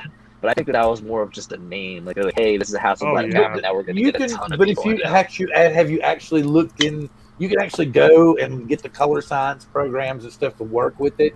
And to me, it kind of does that film noir thing, kind of like the old Apollo shit. I mean, forgive me for being that frank about it. We know it was the camera on the moon, but it kind of brings back that. It's got that color science to it. It's not something that I've ever seen. You'll see kind of mock things in everything, but you can tell it's really, really fake. And even though you realize that you're like, oh, this looks like a 1972 NASA film, but the clarity's there, the quality's there, and you know that it's not a 1972 film, but the color that you're looking at makes your brain reminisce that part, for me anyway. But I could be talking about my ass. How many people notice that? I know what you're getting at, but to the layman, the Air2S, the color science in that is phenomenal. Yeah. And most people are not going to notice it. I know what you're getting at, but then I've studied photography and I've studied videography, and I can tell. But I don't think everybody is going to be able to see that. So, and one of the things with the Air2S too, with the variable aperture. I mean, I thought I'd miss it, but I really don't as much as I thought I would. No. And I think the only benefit of that is really I would gear it more towards the video side, where you have that fine-tuned dialing. If you had to, right? So if you threw it up there with a filter and you had some overcast or something change, at least you have some option while you're in the air. But yeah, you may put the wrong filter on. That gives you extra leeway to correct a little bit, yeah. But I mean, overall, I mean, I haven't. You either know what you're doing with going up for video or going up for photo. So you kind of make that choice before you even go up. What about some kind of lens setup like you have on your phone, where you could actually just switch in flight to a different style? So like 3 lens lenses on one gimbal? I think you're making it too complicated. No, I'm not necessarily. Hey, there's the clickbait he was talking about, Billy. Give me just a second here. Wait a minute. DJI What's he partners with gonna do? Apple for brand new iPhone drone. I'm making a video tomorrow. To the variable aperture thing, I also don't miss it. You know, for me, like the Air2S, it's either do I put my ND filter on or do I keep it off? Exactly. And, you have one or the other. Yeah, it's like even when I'm flying around, if my shutter speed is like 200, it's not going to kill my video. Like I'm all right, you know, with being 200. Yeah, I think here's the time I use aperture the most. If I'm flying near sunset, I don't want to put an ND filter on because I know I'm losing light quickly. That's when I'll use the aperture in place of the ND filter. Oh, look at that thing. There, it's already been invented, Bill. Look. Hey, is that That's a pretty cool. cool. Multispectral? No, I remember that. What was it? The one or something? Well, you can't see it. It's the Up Air 2. Oh, Up Air 2, not the one. Maybe you can see The that. upgraded model. What is it supposed to be 3D or something?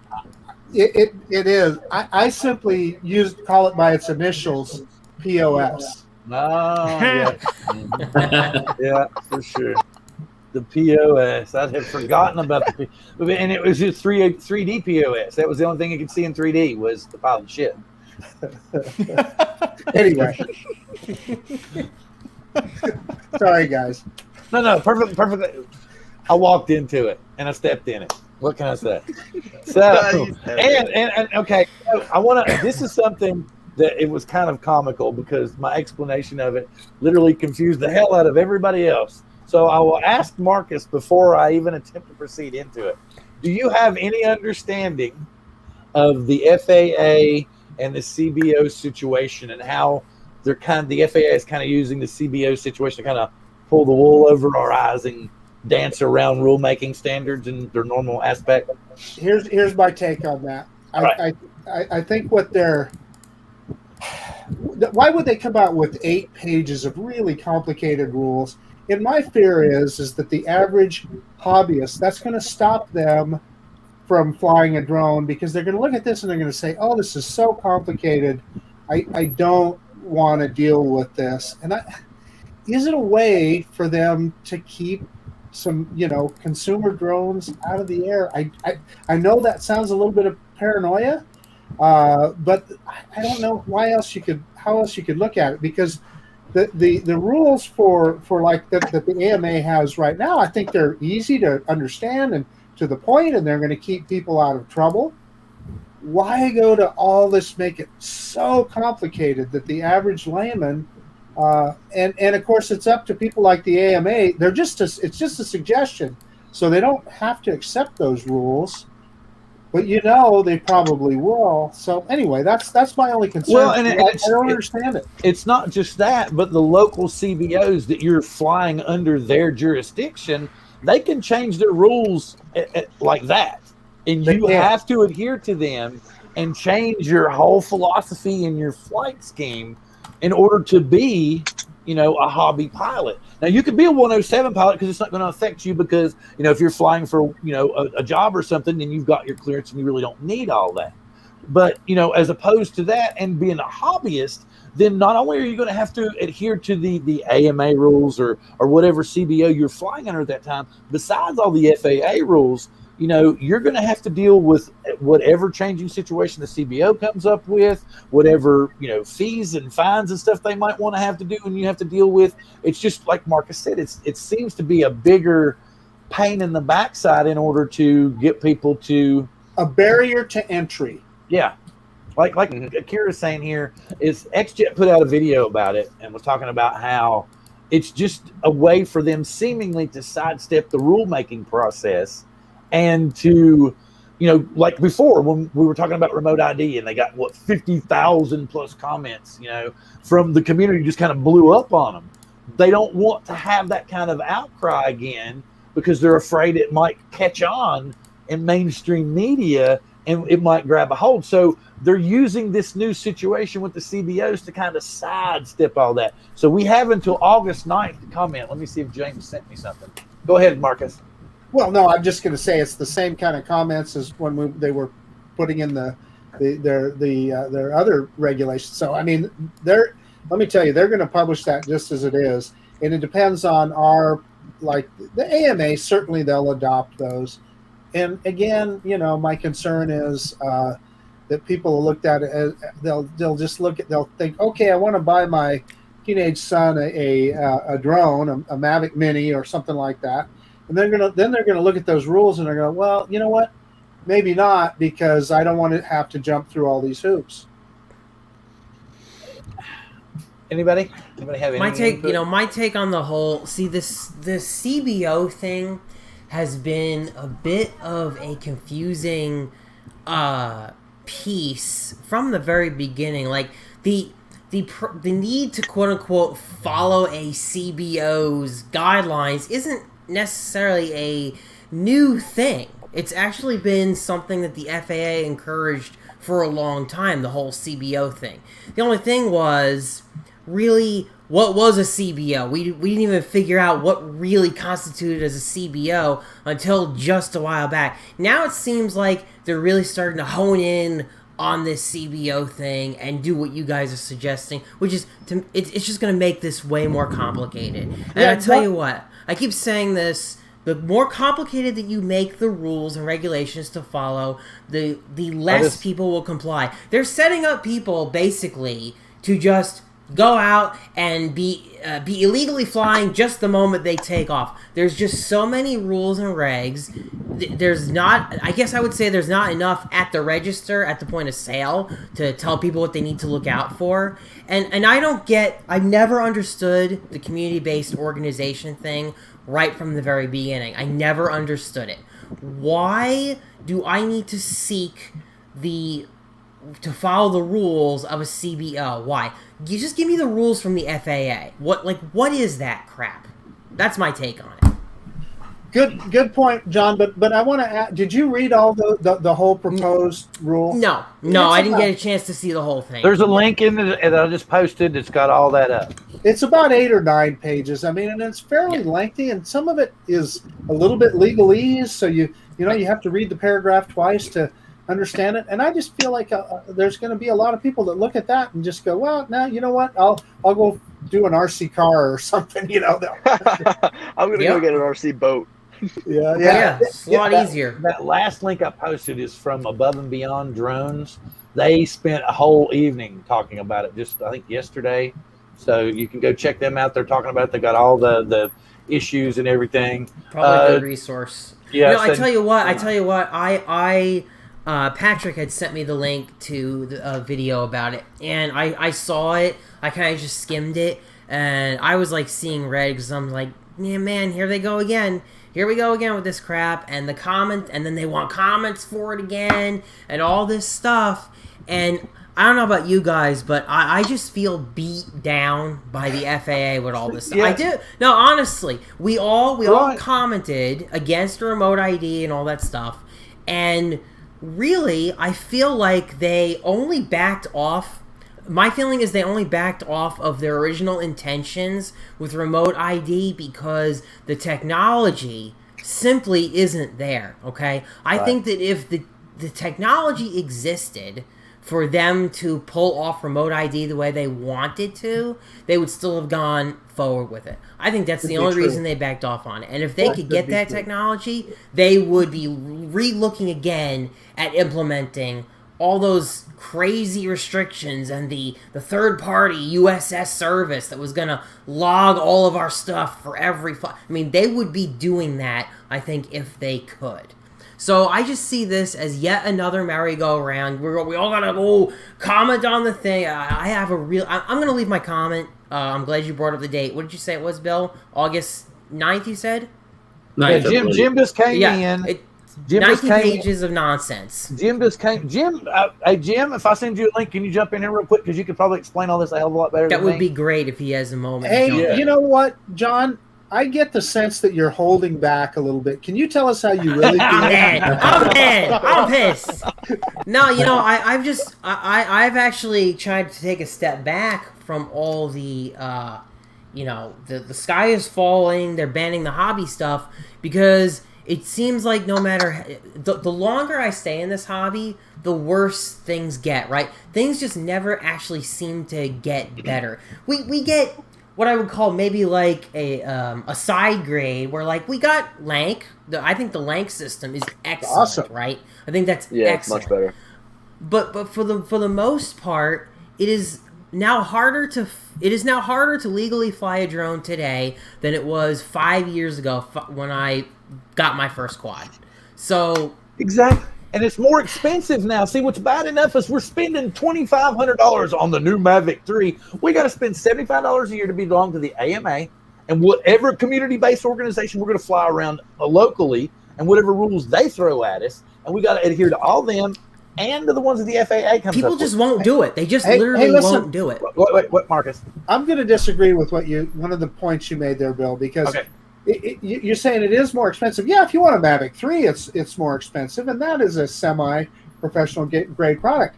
But now this new Mini SE that DJI is coming out with, for $300, a consumer can go buy a drone with that kind of capability.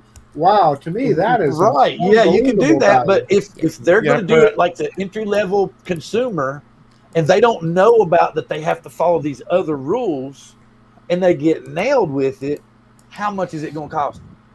Yeah, the other thing about this is like Maddie and Patrick are in the chat and they're like, who's going to enforce all this garbage? You know, this is a great point. They keep adding more rules. They're proposing all this crap. I don't know who is going to enforce it. Okay, I really don't know. Tell me who's going to enforce it when you're out in the field in the middle of friggin' nowhere and you're flying your drone, right? Chris Hope. Chris Hope. Yeah. Chris came back and put his ears in just to hear it. Chris Hope. Yes, sir. You're gonna be the long arm of the FAA. I'm gonna tell you what I've had to do this year with the federal government. I've had 2 audits at my work with 3 auditors from FEMSHA. They regulate our pipelines and how we operate them and stuff. And then they come in. They send out a questionnaire, 163 questions. And we sit down in the conference room for 7 hours at a time, an hour for lunch. And we went through each question line by line for 3 days. And then we did on the 4th day, we did a field site where they went around and looked at our stuff. And dealing with the federal government, you're not going to win.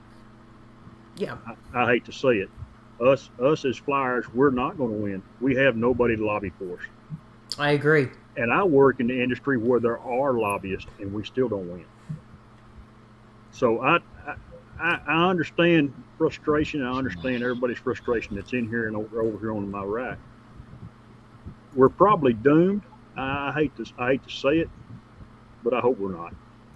But I got a bad feeling we're not doomed. We're not doomed. Don't you remember when I was crowing this like 3 years ago? I'm going to sell all my drones.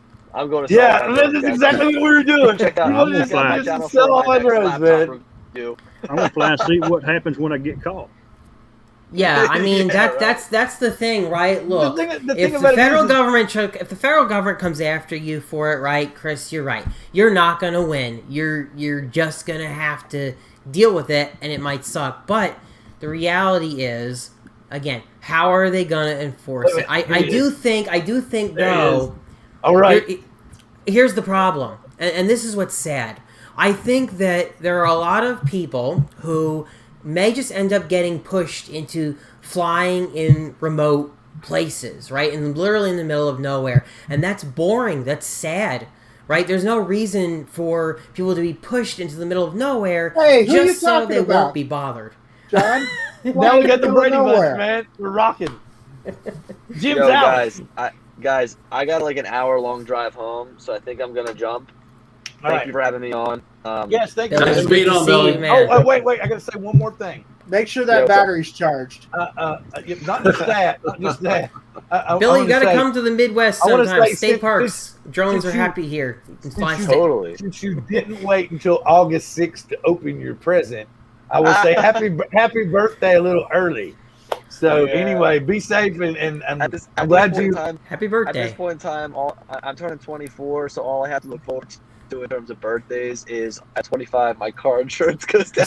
I was just going to say your car insurance is going to go down. No, but I better I'm gonna hold you to the fact you said you was gonna put that on your desk. I want to see that on your desk. Yeah, absolutely. I'm totally dude, my studio right now. You can rent a car now at 25. Yeah, right. Oh yeah, there you go. No, you guys are all missing it. I just turned 65. I got Medicare now, man. Oh man, that's awesome. All right, something to look forward to. All right, okay. It was good talking to you. See you, Billy. Good night, Billy. Safe travels. Good night, Bill. Peace. See you later. All right. I would say peace. Jim, give us the skinny. Yeah, welcome in, Jim. Hey guys, the one thing that struck me right off is it doesn't talk about the 249 grams anymore or the 250 grams. It's everything 55 pounds and below. Period. Oh, wow. You know, haven't we talked about that, Bill, on this show? That was one of my theories is that this whole 249 gram thing was going to eventually be phased out. I mean, and you need to take the trust test too, even if you have a model under 249 grams. Is he still or 250, listening? Whatever. Are you still listening? Maybe he is. Maybe he's like, nope, I'm going to mess with him. I don't know what you're talking about. I said, is Aldrin still listening? Because we were talking about how the 249 gram was going to be gone now. So it's not going to be. Is it? It's not in there. It's 55 pounds and below on these 19 pages. That's the problem. The problem is with all these new things is that, I mean, you can go. I go to Costco every week, and it's just sitting right there. You go buy it. They're selling hundreds a day, thousands a week, probably. That's it. There's no follow up. There's nothing in the app. There's nothing. So I mean, I guess how I look at it is like you can't expect people to know any of this stuff. Right. Exactly. And so they're just jamming it how down do you their throats. enforce that when it's not like you're going to get a driver's license, right? Where you can't buy the drone unless you have. You're buying it as you're buying any other off-the-shelf toy, and there's no additional, documentation that says that you have to do something. So has anybody seen a? You know what can I say? Come after me. Come after me for this. Go right ahead. No, but where's a PSA by the FAA? I've never seen a PSA, public service announcement on TV like they used to do. Yeah, they never. I don't think they do it. Well, so it kind of makes Aldrin's point is that Costco wouldn't have them on the shelf if they weren't selling hundreds and thousands of them. So yeah, for sure. And I mean, at what point do you say any of that stuff is going to be? I mean, then they'd be off the shelf at Target. They'd be off the shelf at Walmart. I mean, is someone going to really? A cop going to really carry around a scale? You know what I mean? Like, wouldn't that be an FTC lawsuit, Aldrin? Wouldn't that break fair trade if you had to have a certificate or something to buy it? I don't know. That's what I'm saying. Like what? There's nothing preventing those things, right? So right. All the rules and all this stuff, and that's why I never really go into it so much, is because I mean, at what point is that line going to be crossed? I mean, it can be crossed on anything, right? I mean, it just feels like it's yeah. Is it going to get to the point where, like, why even have the drones on the shelf if they're going to be such a huge legal landmine for the average person to fly? What's the point? Just if that's what they want to do, take the drones off the shelf then, because that's what it seems like they're wanting to do. That's what it seems like more and more. That's what they want. But they're not going to do that. They're not going to penalise the retailer. But this 240. They never do, man. It's always the consumer. Get real. But the 249 drone thing was only ever going to be for a while. I mean, you know, when DJI released a sub $400 drone that anyone can fly, people are going to panic, because let's face it, not all of us are you know, conscientious drone flyers. So at some point, the minute DJI did that, the governments are going to were going to react. And I've just been waiting for the 249. I mean, here the 249 thing doesn't exist, because they kind of got around that by saying if you had a camera, you have to register it. Doesn't matter how much it weighs. Yeah, I guess I just get frustrated with all the rules in general, because you know, it's just, at what point does that help or hurt the industry? At what point are you really regulating it properly? And even with the, you know, for instance, like way back in the day, the Section 333 and all this stuff, right? I know so many people that got it, and because they got it, they stopped flying, because they're like, you know what? And because I'm under this now, I feel like I can't do anything, right? I feel like I can't fly. I have to go call. I have to do this. I mean, it took out the excitement of actually doing it anymore, because then it became more of a hassle, right? So it really does kind of hurt that in the industry in that sense, that people have to talk about those things. Exactly, and it frustrates them even more. And that's what I was talking about. It's, I guess the way I worded it was wrong. To me, flying drones is a release. It's something enjoyable, and if you put more hoops in front of me, more licenses I have, more procedures I have to follow, more expenditures I have to make. And that's what I was trying to say about it being more expensive. Like Aldrin was saying, you just go to the store, you buy it, but most people are just going to say to hell with it and throw it in the air.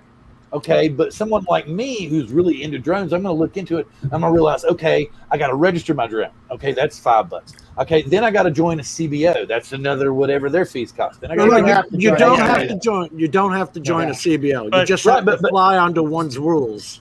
But you got to realize, you have to find one though. You know, you, out of the 100 drones that you know that are sold daily per store, what are the percentage of people who even know about these rules? I'd probably say less than 1%, if any.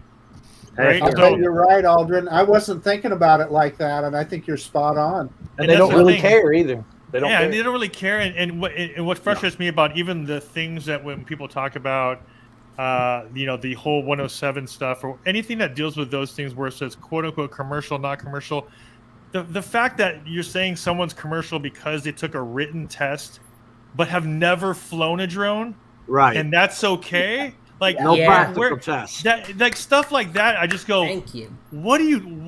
So you're saying I can go get my written permit and then go drive a car, right? And I'm legal to go drive a car. No, you're not, man. You need, you know, that's the reason why they put 60 hours behind a wheel or whatever it is, because there is that point. And I just hate those things. I absolutely hate these things.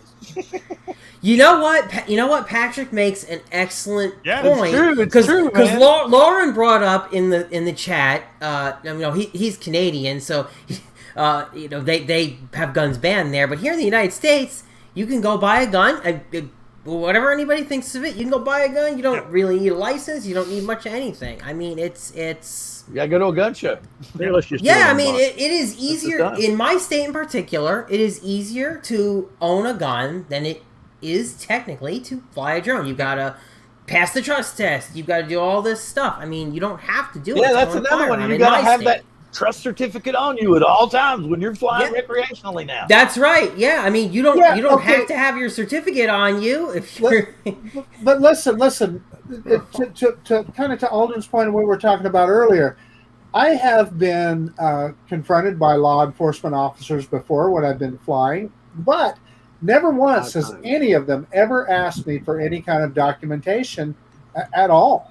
Mm-hmm. Probably because they don't even know that they need to ask for it. Right. But I tell you what though, when they get a call though, and not that I've been in this situation, but I've seen others, when people get a call and the police officer really thinks that this person is doing something bad or whatever, that's when they start to try to figure out what they can ask from you.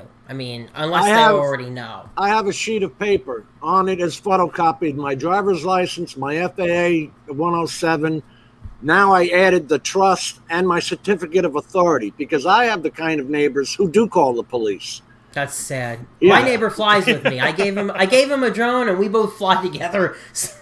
Okay, Jim, you gotta get neighbors like me. Jim, is there some stuff on here you wanted to bullet point or bring up that you wanted to discuss? The way I read these 19 pages is you're wanting us to be more of 135, like I'm flying a Cessna up in the air. I have to follow all the same rules of that. Now, these are all just guidelines for the CBO, but what are you going to become a CBO if you don't follow these? And who can become a CBO? And then we've got UTM coming and remote ID to put on top of these things. Yeah, it's but is the tech really there for remote ID yet? Yes, yes. It is? Yeah. Oh, Jesus. And so there's another expenditure. Yay! It's just another radio channel being used. That's all it is.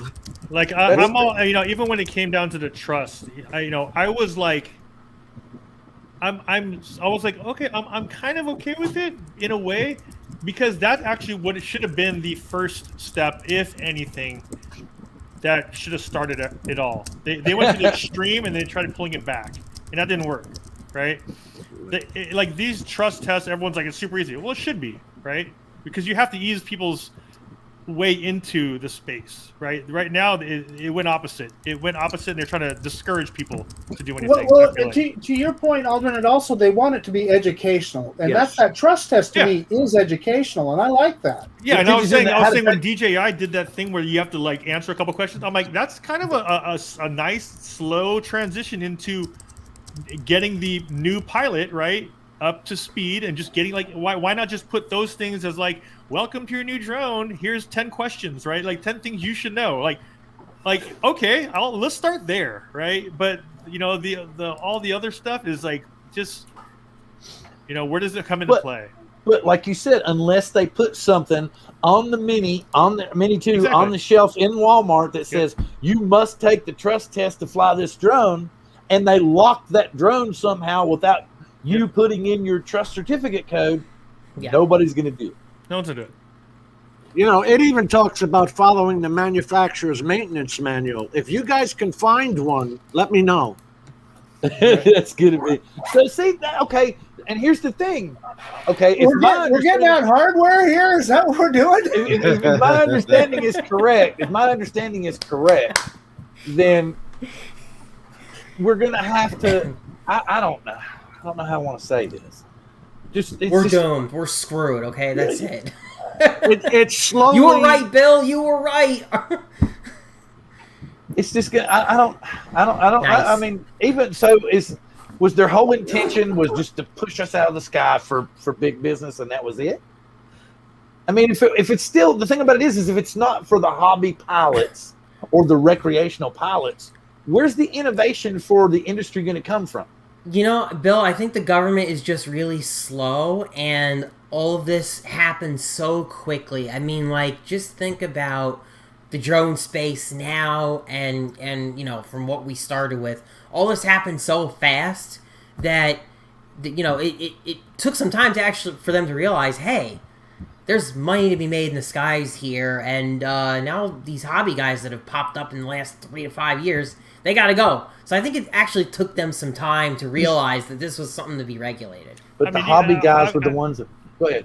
I'm just trying to even think, even at the most basic $5 FAA level, you're still talking about 1 out of 400 probably purchased would even register. 1 out of 500 would even register. Even the $5 FAA, mainly because it's just not even known, right? Now you're talking about that is the most simplest thing you could do. You don't need no test, no nothing. Just literally put your name in there and just pay $5 and get some random number that you're supposed to put on your drone.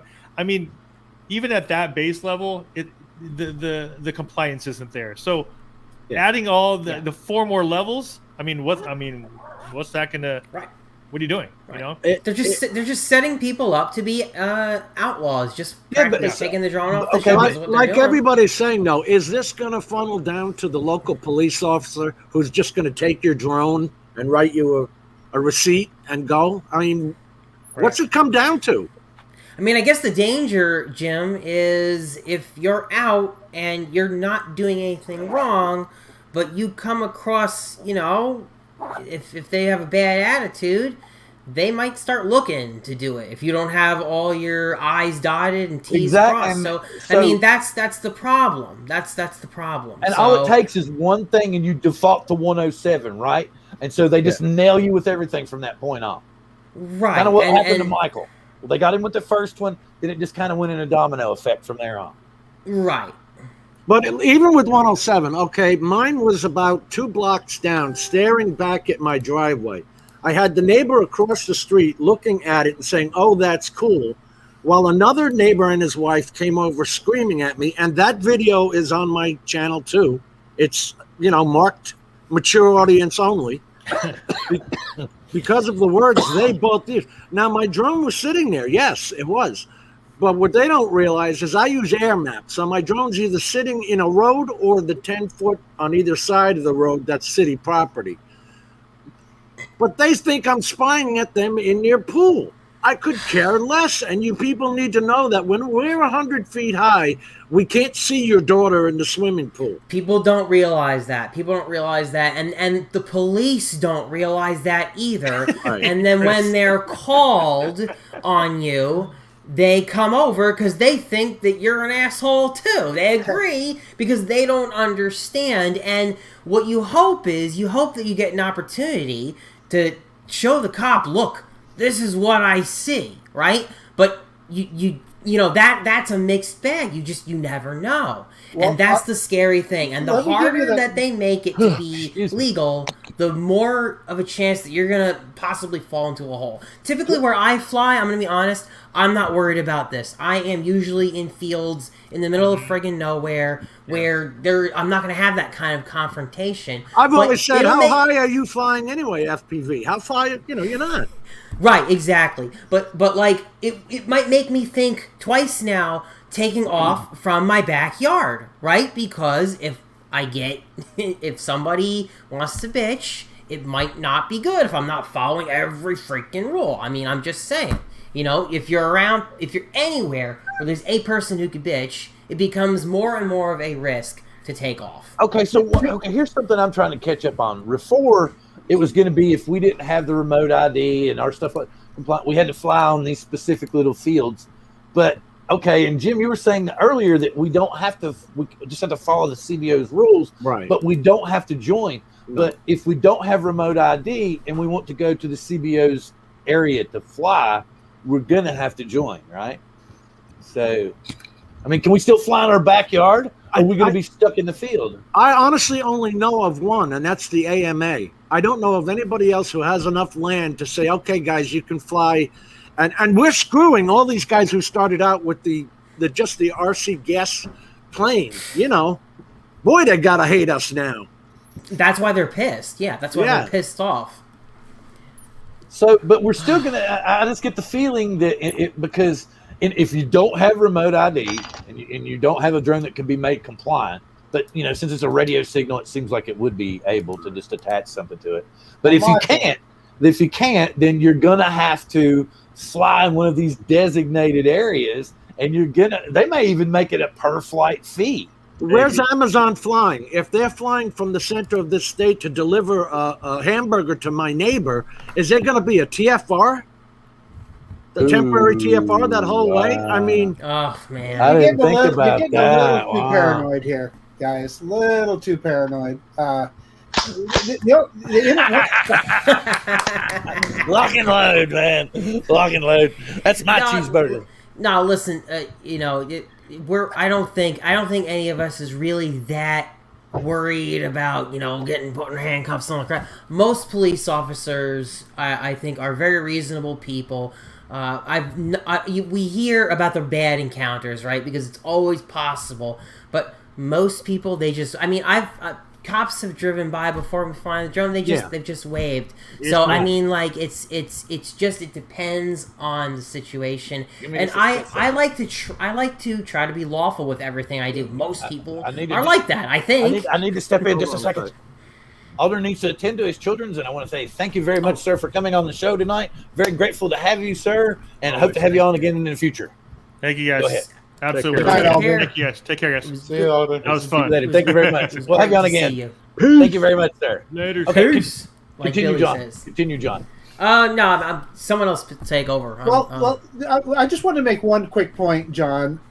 One of the interactions that I had with a ranger at a state park, I was fine at a state park in Idaho. That's just fine.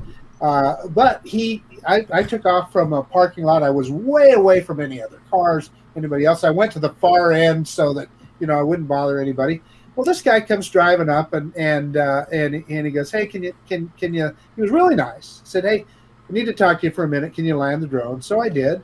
And he says, "You know what?" He goes, "We don't care if you fly here." But he said, "Can you kind of go out to the other corner of the park there to take off?" And I said, well, why? He goes, "Well, this particular park has a little beach and a little swimming pond." And they said, "We had some issues with people going down there with drones and peeping toms." And I said exactly what you guys are saying. I said, "But do you realize how close that drone would have to be for somebody to, do anything salacious?" And he goes, "Yep." So there's people, the point of it is there's people out there that would do that. And he totally understood. I was fine. He didn't have a problem with me flying there. But he said, just go out where it's not, people aren't seeing you take off and they won't give us a hard time. So I said, yeah, I was fine with it. The common person, and I say common being people that don't know anything about drones, they don't have a clue as to what we do. Right. Mm-hmm. Right. They don't. They really don't get it.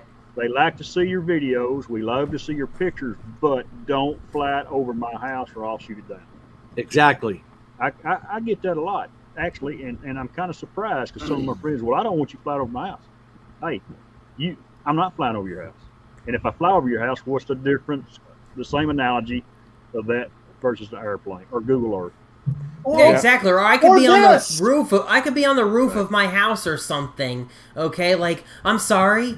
If you live in a neighborhood, your backyard is just not completely private. You know what I mean? Right. Your backyard is just not completely private. If you're naked in your backyard, then there's a chance that somebody might be able to see. I mean, I could see into neighbors' backyards if I go up into the second floor of my house. I mean, Marcus is right though. These phones, the phone he has 100 times zoom on it.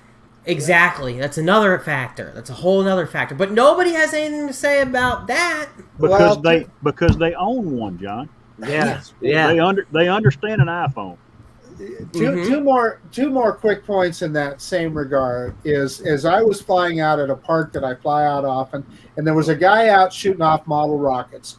Really cool. But you know what? These are unguided missiles going up in the air. That guy doesn't have to have a license. Nope. And then when I was out there at Long Beach in Washington, tons of guys out there with kites, and some of those guys were flying those kites way up there. And I was thinking to myself, does that guy have a Part 107 license? What's the difference? Right. And long ago, when I was a kid, we put little cameras in those Estes rockets. Yeah, that's what exactly. I remember the same thing. Remember the Camrock? Just a quick side note. This video is something that Curtis Dart has made for his underwater adventures. He was like, that's what he mentioned earlier for me to share with you guys. So I'll just let it run over here while y'all continue the discussion about CBOs and such. You're talking about putting cameras on bottle rockets. What about the kids that were putting these GoPros on these 90 to 100,000 foot balloons and letting them go up? Oh yeah, good point. There's a lot of things that we're getting blamed for that's been going on for 20, 30, 40, 50 years. Yeah. So Jim, oh, sorry, go ahead. Oh, it just bursts and falls where it wants to. It's no control as to where we have control. The common person just doesn't understand a drone unless you have one. I think public education is their responsibility and needed to be started. I've been doing this since 2015. Some of you guys have been doing it forever. With the RC planes and building your own UAVs. But Yeah, You know. see, like this, you can stand in the street and shoot straight through somebody's window, and it's not illegal anymore. That's very good, Curtis. But they still have trespassing and peeping Tom laws on the books since forever. Well, you're physically on private property when you do that. Yeah. So one of the laws that my particular county has, Ada County here in Idaho, it's a drone law, and I totally agree with it. It's a drone harassment law. What they had was at some of the public parks, there were people, dive bombing people in parks with drones and stuff.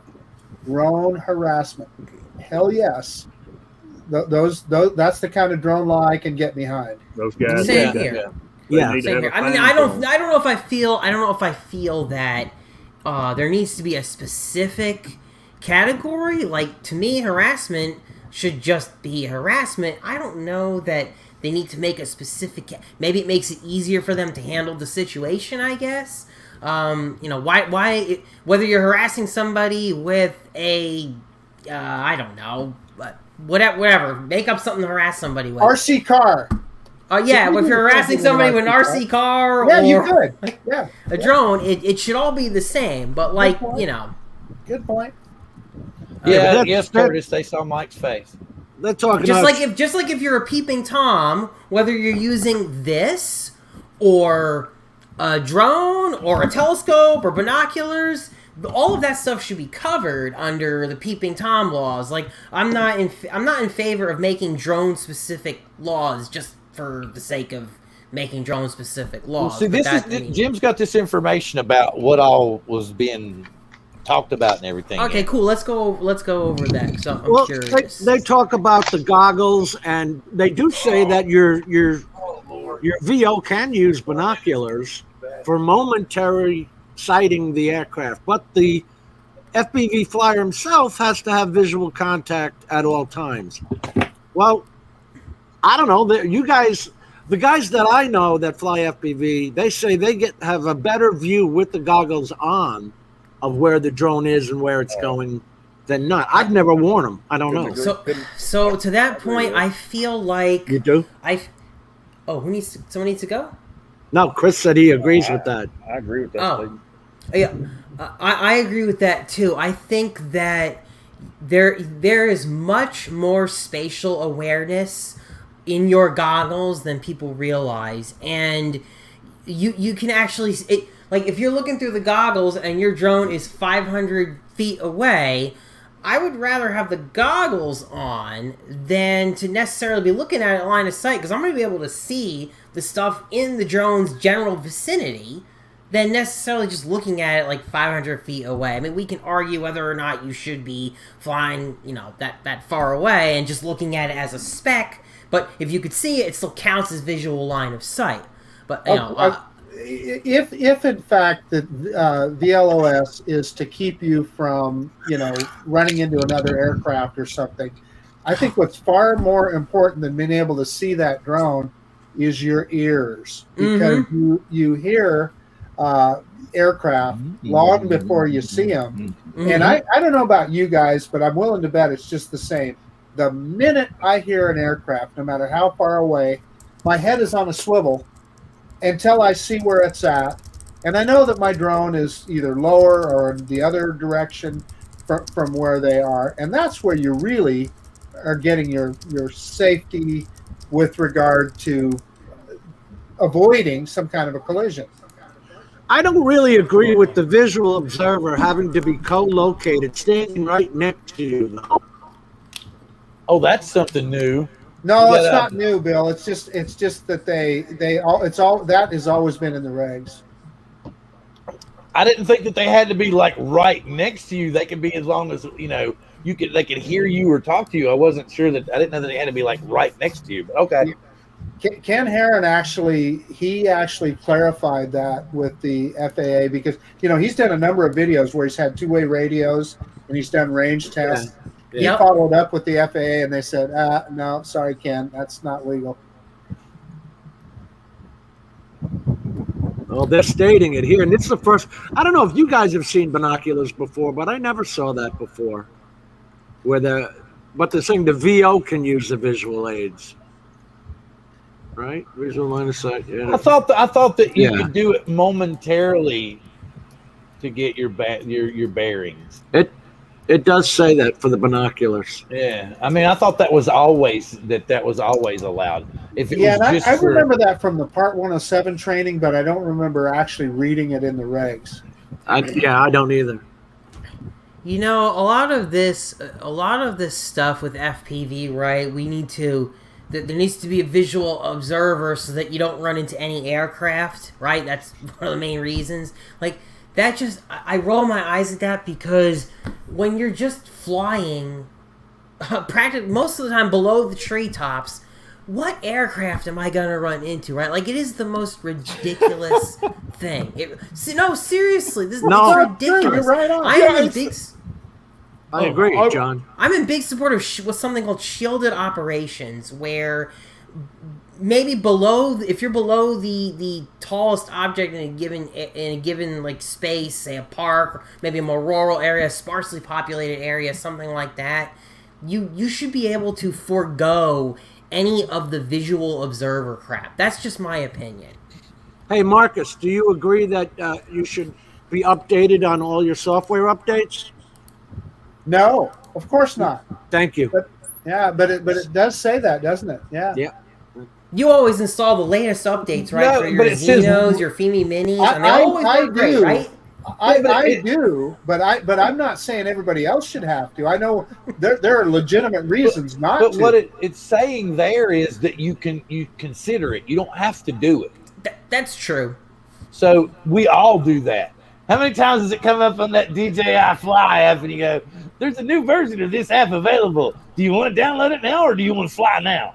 When they end of life something, they're gonna, like they did with the Inspire, from 1.10 on, it had shorter range and all this other nonsense. The feed would break up. There's too many sneaky ways to play with the firmware. I don't like. Listen, what sucks now is how they're not letting us roll back like we used to could. You can't. Yeah. DJI took that away.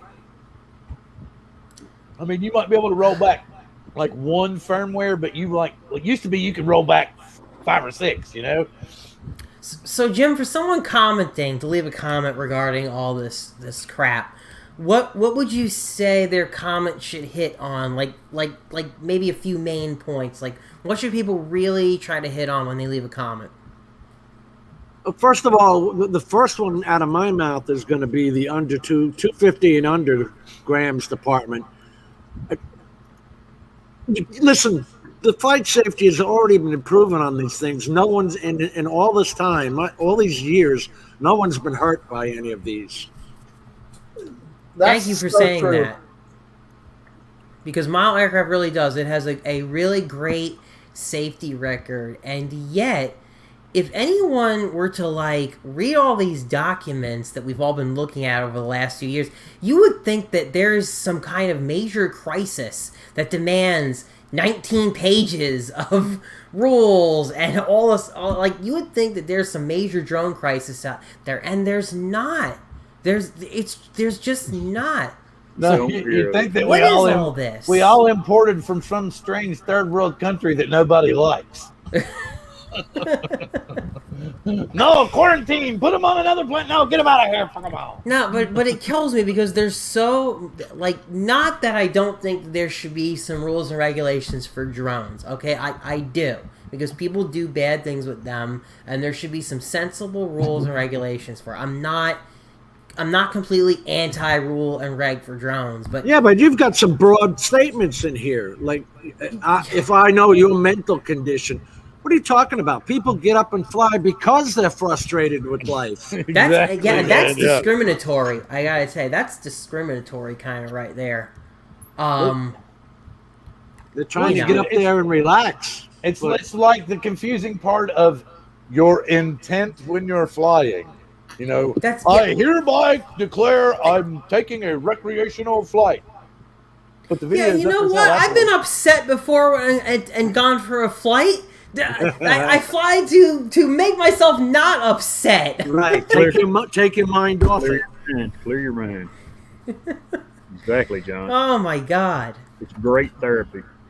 It is. It's great. It's great therapy. That's why we call the show drone therapy. Who's going to define recreational flyer errors? Me or you? Definitely them, for sure. Definitely them, because they get to write everything. We get to write and then nothing. The second you make a recreational error, you get penalized under the 107 rules. And if you don't have a 107, that's another fine right there. Yeah, You're not they just start piling on. This is ridiculous. Are we going to report every time that I've lost signal? Are you serious? Oh, I'm screwed. I'm so screwed. What's even crazier is it's going to happen. What happens when the cop comes up and goes, "What do you mean you haven't had any loss of signal loss?" It's a DJI product. Right here. You want to lose signal? Right here, baby. Safety event report. Oh my God. Yep. Now we're driving a big rig across the country. So I guess I need to turn my So I guess when I make my videos, I better turn my radio's voice notification that says your telemetry has been lost off. Yes, and your ground control station malfunctions.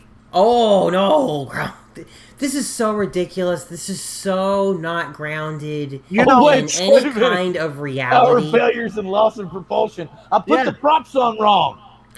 I mean, like, this is the difference between the laws that we have for driving versus the laws for drones. Like, I don't know. I feel like the laws and things we have to follow for driving actually make sense with what we have to deal with day to day. This is like, have you guys, this makes me wonder, have you even flown a drone? Did whoever write this have they even flown? Do they fly?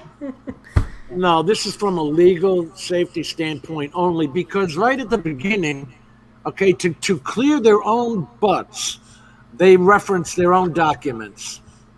Okay, it's always great to cite yourself as a source, right? Yeah. They reference all their documents. Oh my God! How many of you guys are actually going to use Lank if I'm going 100 feet high and there's an airport 5 miles from me? Am I going to use Lank? I do every time. I do it every time. Yeah. It's too easy not to. Yeah, it's too easy. I mean, it's too easy not to. I mean, that's what pisses me off. I'm like, why can't we just have this for everything? Just let me get clearance this way, and that's it. There's no need for all this bullshit. I put in a COA because I don't want to deal with Lank. Right, that's fair enough, yeah. But for me, being a recreational pilot and I live like 4 miles away from, but it looks like it's not gonna be a commercial airport because it's already failing. So they're gonna shut it right back down any damn way. But the thing about it is it's just so easy for me. It takes 20 seconds, done. And it says cleared in 1 minute. Your flying starts in 1 minute, and that's it. I just don't understand, because it almost seems like, and this is the one weird thing, right? Like, why did they even bother to make Lance when they're also doing all of this stuff? Like, that, I will say, confuses me, because it's like they made Lance, which is so great and so easy for hobbyists and the 107s to notify that there's a flight going on, and so if a helicopter comes by, maybe they'd be able to see that, or just getting that clearance for when you're near an airport. But like, then they go and do stuff like this, and it just makes me wonder. They're putting They're putting all of this weight onto the CBO, onto the community-based organization. So it's all off of them. It's a lot. Yeah, it's a lot. Which is ridiculous. So that's what Bruce was talking about. They're using the CBOs to dance around the rules. So what's going to happen is the FAA is going to be like, your area's got too many whatever. You need to add these to your community-based organization rules and bylaws. You need to do it today. And of course, it's the FAA calling. They're going to do it. I mean, if it's a law that I have to follow the rules of a CBA near me, and let's say my CBA has some really draconian rules, then what do I do? Like, make your own CBO. What do I do? Because here's the other thing: a lot of CBOs have rules that. Oh, take care, Chris Hope. Chris Hope's leaving too, and take care. I think Good idea. we probably ranted long enough. Okay, so this I'm going to give everybody the opportunity. Ron, you're going to be able to. Yeah. Good night, everybody. Thank you, Bill. I'm gonna hang out. I'll hang out until the end. Yeah, this is getting good and tasty now. Keith, you I'll going to hang go out or till the stay? end. I'm okay for now. All right, cool. All right, excellent. Thank you, Bill. Night, everybody. Appreciate it. Thank Night, you, Chris. gentlemen. Night. I mean, like, am I understanding that correctly, though? Like, they're making it a law that you have to follow the rules of a CBO. It might, Yes. So, like, if I have a CBO let's say I have, like, one CBO in my area, and their rules are not compatible with the way I like to fly. I mean, am I just screwed? Yeah, you're screwed. I get what all you guys are saying about the rules and stuff, and you know this affects the US at the moment, but there's rules in the UK and other places. But I have to ask this question: whilst these rules are not properly thought out, I'm seeing increasing amount of videos posted on Facebook where people are being idiotic with drones. Yeah. I mean, I saw an FPV video the other day, right, where this guy was flying in and around a building, but he was very, very close to an airport, right? And people started pointing it out. He goes, "Oh, I zoomed in on the plane." Then he showed a view where the actual view that he was seeing from the drone. And whilst he was not near the plane, he was still way within 5 miles of the airport, which is against the rules. My worry is that people are still being very stupid with drones, and the more people post these on Facebook and places like that, these rules are going to come in. Sure, but it really doesn't do anything to stop the people who are being like the stupid people are going to be stupid. These rules just make it hard for those who are following the law. I hear you, John, but at the same time, I mean, I don't see enough people on these Facebook groups calling these idiots out, and I don't see enough of the people in admins blocking these videos. Okay, you know the old saying: if you give them enough rope, they'll hang themselves. Yeah. Yeah, but that isn't working. That's what's going on now. What's going to happen is, like you said, the renegades are the people that really care are going to get frustrated and slowly give up. The renegades are going to make it easy for the commercial side of the sport or hobby, whatever, to just say, look, these people have no regards for the rules, therefore they must be banned, period, outright. Yeah. You know, I mean, look, I'm not saying it's not a problem. For sure, there are people out there doing bad stuff like that with drones, and I do wish that people would, I do wish some Facebook groups were better policed and didn't encourage certain behavior. Yeah, I do. But unfortunately, I don't think that adding more red tape and rules is necessarily the answer. I agree with you, John, but just to me, it's getting worse. I'm seeing more and more of it. And, the Mini SE really scares me. I mean, it's not for sale in the US. It's everywhere here. But that's a big sign of what's to be in the near future. I don't know what, as a government, you're meant to do. Are these rules well thought out? No, they look like they're bloody stupid by the looks of it. But what do you do? And that's the problem. And every time, a lot of these Facebook groups I've pulled out of, because if I point out, look, what are you doing? Oh, drone police. You accuse it, and there are more and more people like this. I would go back and I would just refer to the safety record overall of model aircraft, both worldwide and the United States. Look, everything we do carries some kind of risk, and if you're playing baseball in your backyard, your kid might hit the ball too far, break somebody's window. But do we regulate that? No. What I'm trying to say is, like, either the only way to decrease the number of people who could potentially do something bad with a drone is to, I guess, put up so much red tape that nobody would even think about doing it. And I don't agree with that. I don't agree with that. It's like needing a license to use a computer because of all the bad things that go on the computer. I mean, think about all the really bad crap that people do with a computer. I mean, really. But you don't need a license to use a computer. You don't need to go through all this red tape to use a computer. I see your point, but again, it's not. I understand what you're saying. I don't like rules. I don't like, and I do believe that there is a lot more red sensible tape rules. And I think at some point you can only put up so many. You can only put up. You can only have so much of a safety net. Okay. Yeah, but before John, something becomes not even worth dealing with. Is it smart to fly 5 miles away with a 2-pound drone in the air? You can't see it. No. I've had batteries die on me, and these things. I think if a device can be abused, people will find a way. People will find a way.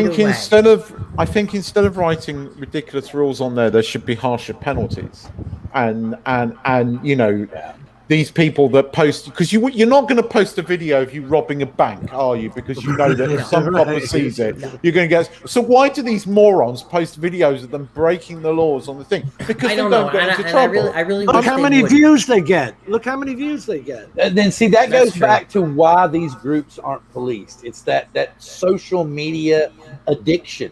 I mean, and I'm part of it too. Problem. I get disappointed if I see. Like on Coast to Coast Drones on Facebook, I get disappointed if I don't see that many posts, or if I post like 15 different news articles that I know nobody else is going to find, but then they show up in a bunch of different groups 6-8 hours later, and somebody else is like, "Look what I found," and I'm like, it's disappointing because you kind of have the idea of where they discovered it from. But like tonight, when I knew that this subject had already been well covered, I started, while the show was going on, already talking to Jim and Messenger, like, I want to get you on here because Drone Table is set up for that. It's set up to bring out all these subjects that we don't normally talk about on a regular basis that need to be addressed and discussed. And this in particular, we've got until August 9th to comment. That's it. I would do. They do also state that 400 feet is 400 feet. Whether you can't be on a 500-foot rooftop and then fly 400 feet. 400 feet from Mother Earth. Ooh, wow. But that I don't know again if is anybody cares, but I'm saying. But that again is kind of obvious. If you go and stand up a 500-foot tower and then fly 400 feet above. It used to be that if you were on something and you could actually extend, you were allowed to do that. But it's more of a 107 thing now. So, to answer your question, the one guy who I told that when he goes up and goes above his building, he's losing visual line of sight. He never talked to me again and accused me of reporting him to the FAA. So I don't tell anybody how to fly anymore. Yeah, it's just an art. I'm a Karen if I do that. Apparently. Yeah, exactly. Like Keith said, you're drone police. Yeah. I'm a bad guy. Tell me how to fly my drone. So like, okay, then don't rag at me.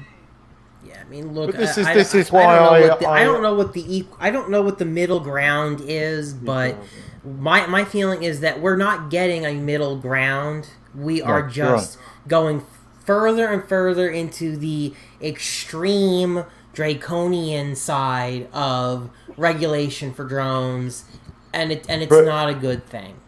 But it's going to do this, but it will probably come back, but it's going to get worse before it gets better. I'm not sure I see how it comes back because we just don't have a lot of people fighting for it. I think with everything, things do have a way of balancing out. It's just that at the moment there's too many people buying too many drones and doing stupid We don't, stuff. but we cry about it, and it makes good show material. Yeah, exactly. Well, the 53,000 comments to the FAA on the NPRM did help. Yeah, certainly it did. Well, okay, yeah, that's true because we thought we weren't going to get any more CBOs. Remember, we thought we were done. Yeah, because we thought we were But what is the criteria for becoming a CBO? All this 19 pages of this. 19. Oh, here we go. So that's the whole point, and we've got till. Okay, so I don't know what's the speculative deadline for putting in your request to become a CBO? It was 18 months from January 20th of this year. Okay, so we've got till, say, June of next year to create some kind of national drone community-based organization. That's how we can change things. Going back real quick to the comments, our comments on that NPRM for remote ID, they did help.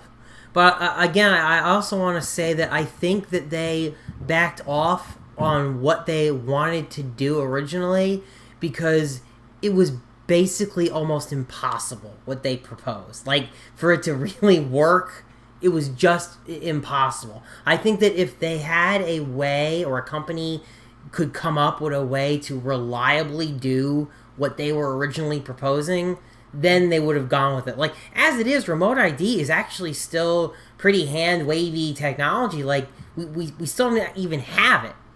We still don't actually have it. So, they've got to work on the watered-down version first. Okay, are we still getting an echo?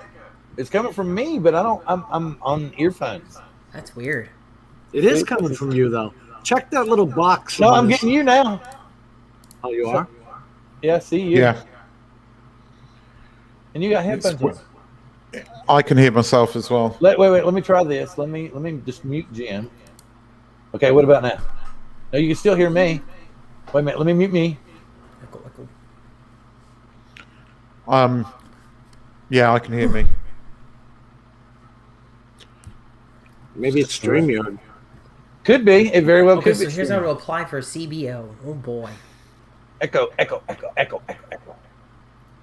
Let me try. I'll mute. Wait, let me mute John. Up. What was that? Up. No more echo.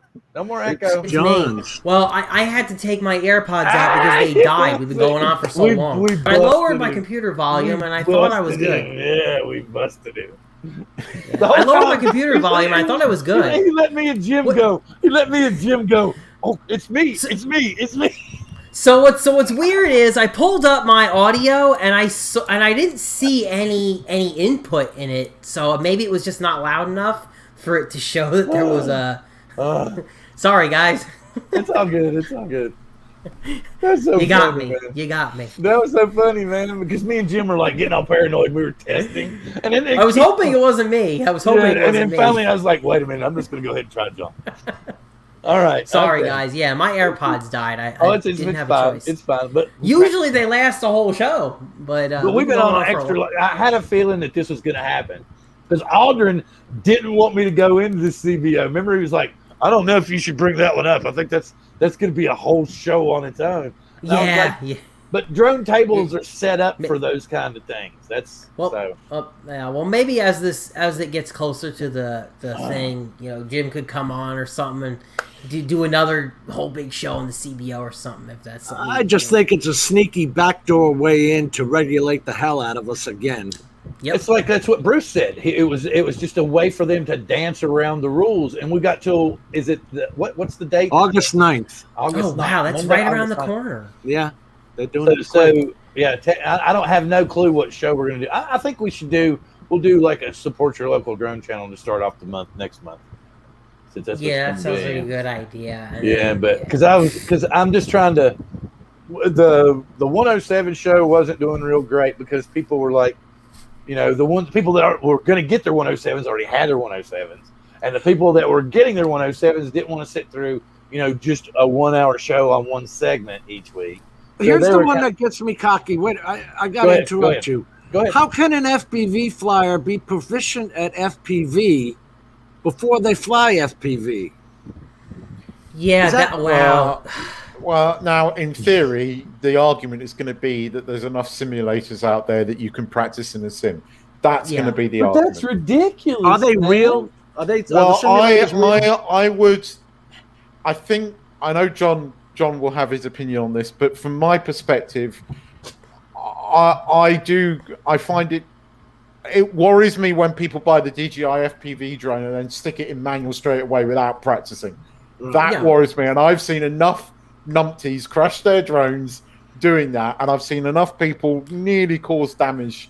So there is an argument on both sides of that. Now, that on in its own right is probably not worded the correct way, but there is an argument for people practicing on sims before you go full acro, and then they're going to you can do damage. Then they're going to say, "Well, which simulator?" And why are you forcing us to now pay to go fly on a simulator? Yeah. What's interesting about this line, though? Oh, go ahead. Go ahead. You have a DJI FPV drone, which is a heavy drone. It's not like some of the drones that John fly that don't weigh anything. So if they fall down on your head, they're not going to kill you. That drone falls down on your head, you're going to know about it. Yeah. And there are enough people going out there going, "Oh, let's fly an acro," not knowing what it does. So this is definitely worded terribly because, FPV flyers should be proficient in flying their, drone without an FPV device. So is that basically saying that I should be able to fly in acro mode, line of sight? Is that what they're saying? Because I got to tell you, I can't fly acro. So I can't. I would crash. No, I'm with you, John. It needs to be worded better. But I bet you that's what they're getting at. But if we don't tell them that by August 9th, then it'll just go in like that, and they won't care, right? Now, listen, I agree with you. Do I think that I think people before they fly FPV should at least be able to put a drone into stability mode and be able to do basic flying. I'm in trouble. You guys just heard that. Hit the floor and somebody. Let's see what we got. Now something went in the sink. Let's see what happened. But anyway, you guys go ahead. All right. I think again, like you guys are saying, I don't fly FPV, so I wouldn't even know how to do any of that. Mm-hmm. I started off with camera drones and Estes rockets when I was a kid. I've never flown FPV. That's a whole other world to me. Yeah. I know what they're getting at with that, because again, since the DJI FPV drone, the amount of videos I've seen popping up on Facebook, and you're just sitting there going, these people shouldn't be allowed to drive a car, let alone fly a drone. I really get. I do not like a lot of what is coming, and I can see this hobby being taken away from me. But then I go on something like Facebook and I see what these people are doing. I'm going, and it just worries me. It does. It fears me, and I don't know. There's those very few people that are getting the millions of views, which gets the attention of the FAA, and they write more rules. So this is what I did. I left a bit of an ice cream bucket out. I didn't put it back, so but it's good though. It's melted ice cream. It's soup, yeah. And you've got a quart and a half of. No, there's some pieces that are not melted yet. Oh melted, wow, so yeah, but I'm just gonna enjoy what's left of this. How much is left? It looks like half of the bowl. Does. Yeah, it almost looks like probably. It's like one of those. Do you get your picture on the wall when you get? These are big buckets. They give you big bucket ice cream here. That's what I said, though, man. Do you get a picture on the wall when you get done? I ate the big one. That's what I get for rushing back to the show. Yeah, I ate the big one. That's not on the keto diet. Ice cream soup. Well, yeah, exactly, man. And it's good. I should make a shake or something. 2:00 in the morning, you're going. I should just put it in a glass or something. Make a shake. Yeah, make it a milkshake. Yeah, that's exactly what I'm gonna do. Yes, exactly. Mix it well. Put it in. Put a straw milkshake. Yes. Much better. I don't see how they could ever enforce making maintenance manuals. Well, there's just so many types of different types of drones. To me, it just looks like multiple ways to kill the hobby side once and for all. I agree. It's a way to just finish it off. And the thing that's going to suck is, like I said, they're not going to hold the retailers responsible. They're going to let them sell those little drones all day long, and then they're going to show, like John said, what's going to happen is the cops just going to show up, going to go say, "Nice drone. Okay, you about done with your battery? Okay, cool." And then you're going to land, and then the police officer's going to say, "Okay, I'm sorry. Will you hand me your drone, please?" And then you're going to go, "What?" Let me ask you a question then. So what do we do? How do you, as a government, what do you do to allow sensible people like us fly drones? The only way is to remove the idiots. cut big businesses' testicles off, and that's the only way. And I don't think the government's ever going to let that happen. I would have done this from the get-go. I would have done not only take the test, but a proficiency test. Show me you can fly. Yeah, I have seen so many guys do so many stupid things. I've seen the phone fall off the DJI remote controller because they didn't know it had the plastic clips on there to hold the phone. Oh, no way. Really? Yes. That's crazy. I stopped the guy in a park and told him, put that thing down now. And he did, and I showed him where the white clips were. He just thought it didn't go down far enough to hold his phone. Oh my God! That's amazing. Sometimes we forget how inept, because we're all in this YouTube sphere where everyone's really on the up and up with it. Like that's just amazing. And we know what we know. That the point is, these guys don't know what they don't know. They're not reading the manual. They obviously, someone like that doesn't know their ass from their elbow if that's what they're doing. So some sort of proficiency test before you fly a drone, as in, might be the way forward. Yeah, just like a kid's got to take a driver's test. Wait a minute. Yeah, I agree. There's an ASTM test that is absolutely ridiculous. If you see the ASTM test, it's got corn buckets, whatever you guys call them, bushels, okay? And it's got about 20 of them, and you have to put your camera here and then go No, that's ridiculous. Just show me that you know how to fly the damn thing. You know what I'm saying? Yeah. Safely. That's all I'm talking about. Okay, it wasn't as much ice cream as I thought. And I had to take most of it fit in the glass. I had to take my 107 test at an airport to begin with, because that's where the flight school was. So I could have gone out in their parking lot and showed them that I knew how to fly a drone responsibly. That's all I care about. Yeah. Now, there's a lot of other guys saying, should this happen before you're allowed to buy it at Best Buy? That's where our argument is. I don't know about the US, but you can buy a car without passing your driving test.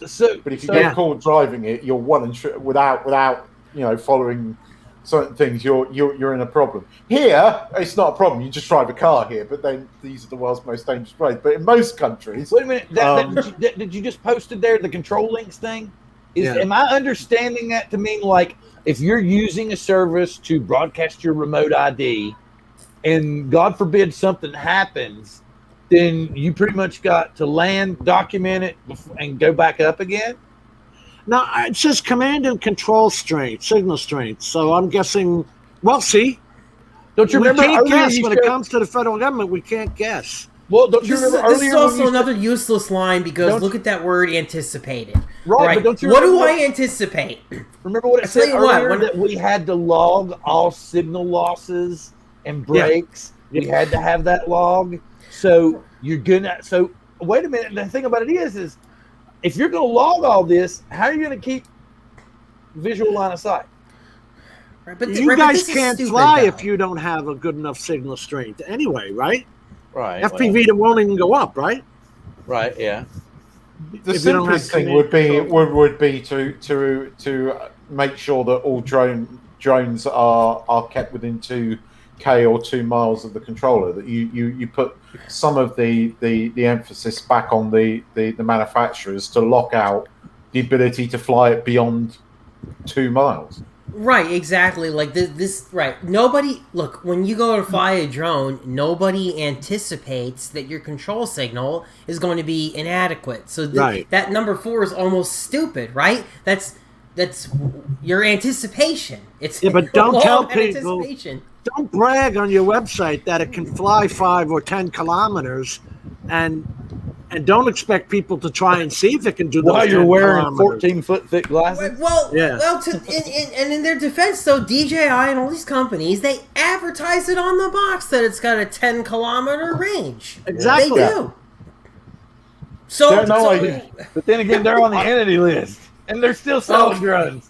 But they all do it. All these companies, they advertise the DJI FPV system. They advertise that it's got a 6-kilometer range. Okay. Yeah.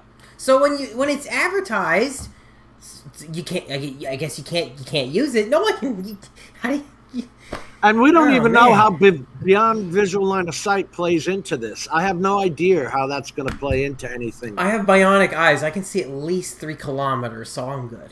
Well, see, the thing about it is so we've got a projected date now. So basically, June next year is we're either going to know if there is hope for the recreational side of the sport or it's completely dead. Because that's when this goes into effect, right? And they have that Assure program, ASSURE, that took over from the. They still have those 4 testing corridors. That 150-mile one up in New York, the one in Nevada, and one in North Dakota. That these universities are running, and all.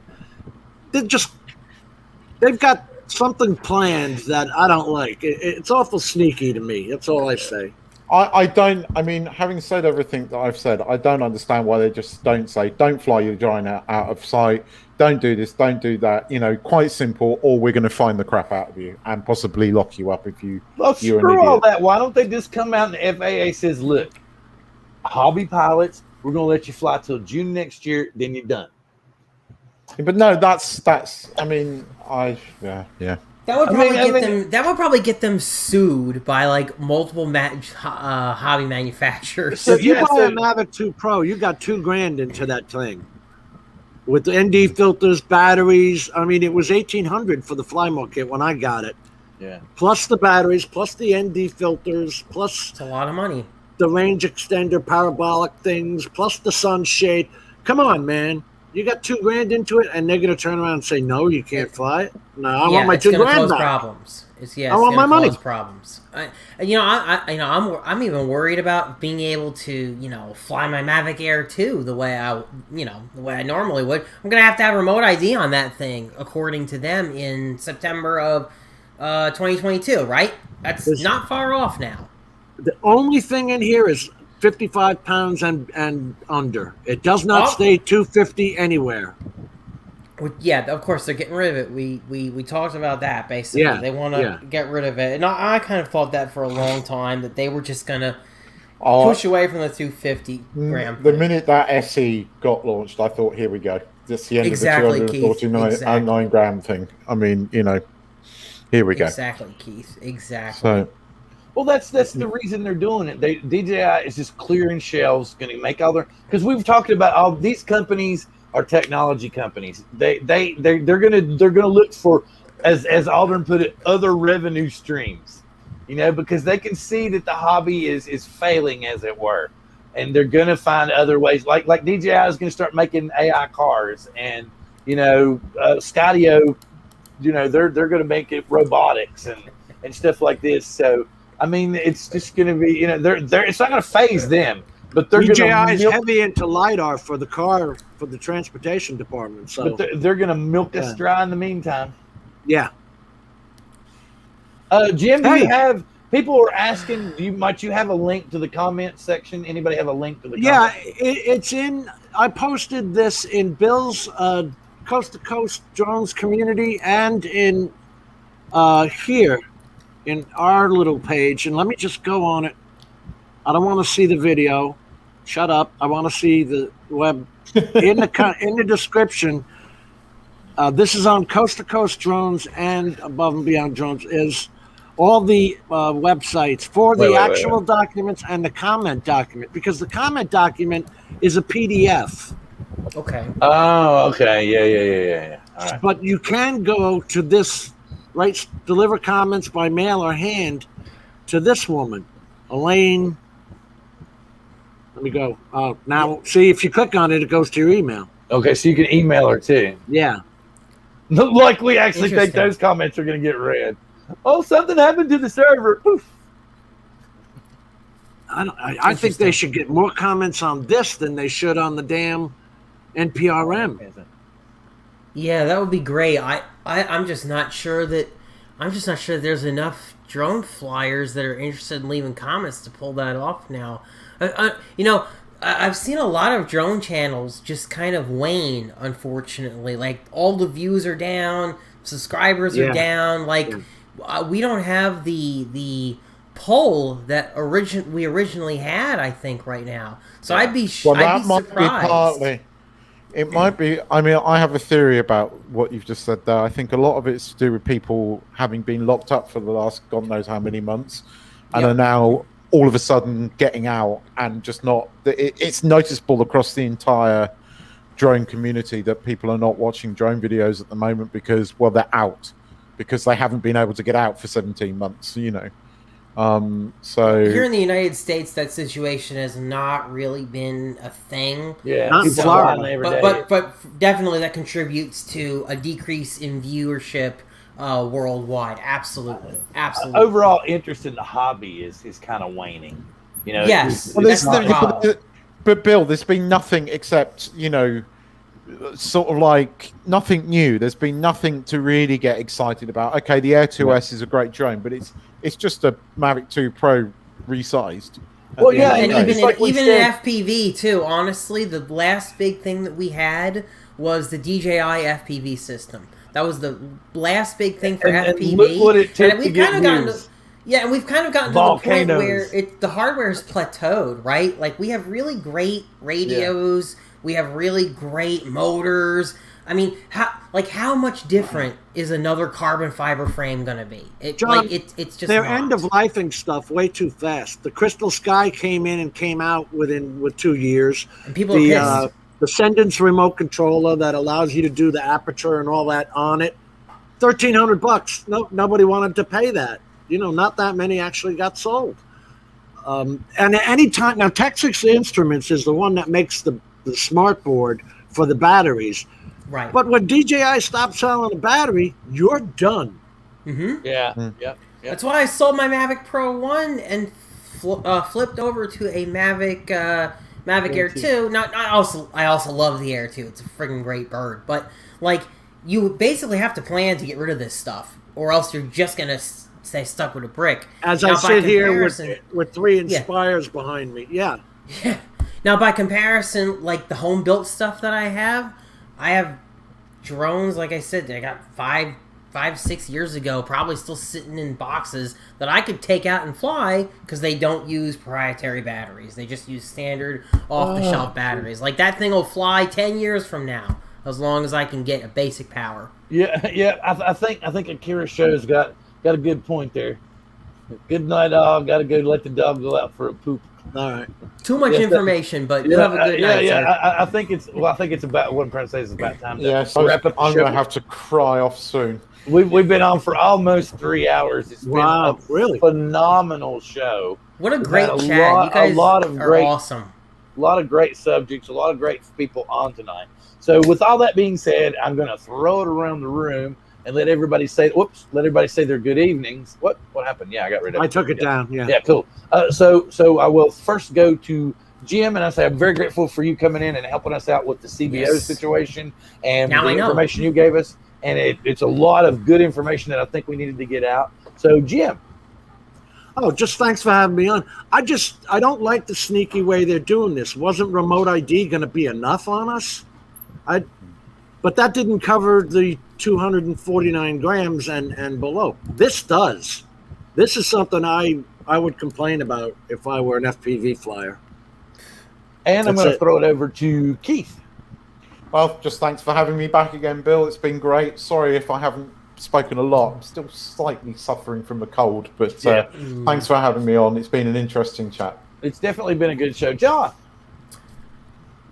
Keith, Jim, Bill, it was another great show, and you know we talked about Patrick in the beginning of the show, so I'll just end with that. You guys keep Patrick in your prayers, keep his family in your prayers and thoughts as he is fighting and trying to get over COVID right now, and hopefully we'll have him back on the show. It was as far as the show tonight, debating with you guys, this is awesome. I learned, Jim, thanks for coming on and tell me what's up with all this CBO stuff, because now I know. And with that being said, I'll just throw it back to Bill. All right, and thank you very much. I'm grateful to have each and every one of you here every week, because it wouldn't be drone therapy if we couldn't all share our therapeutic modes together. So please come back and join us next week for drone therapy. I'm thinking that we're going to do support your local drone channel to start out the month next month. So please come back and join us next week. And with that being said, live long and prosper.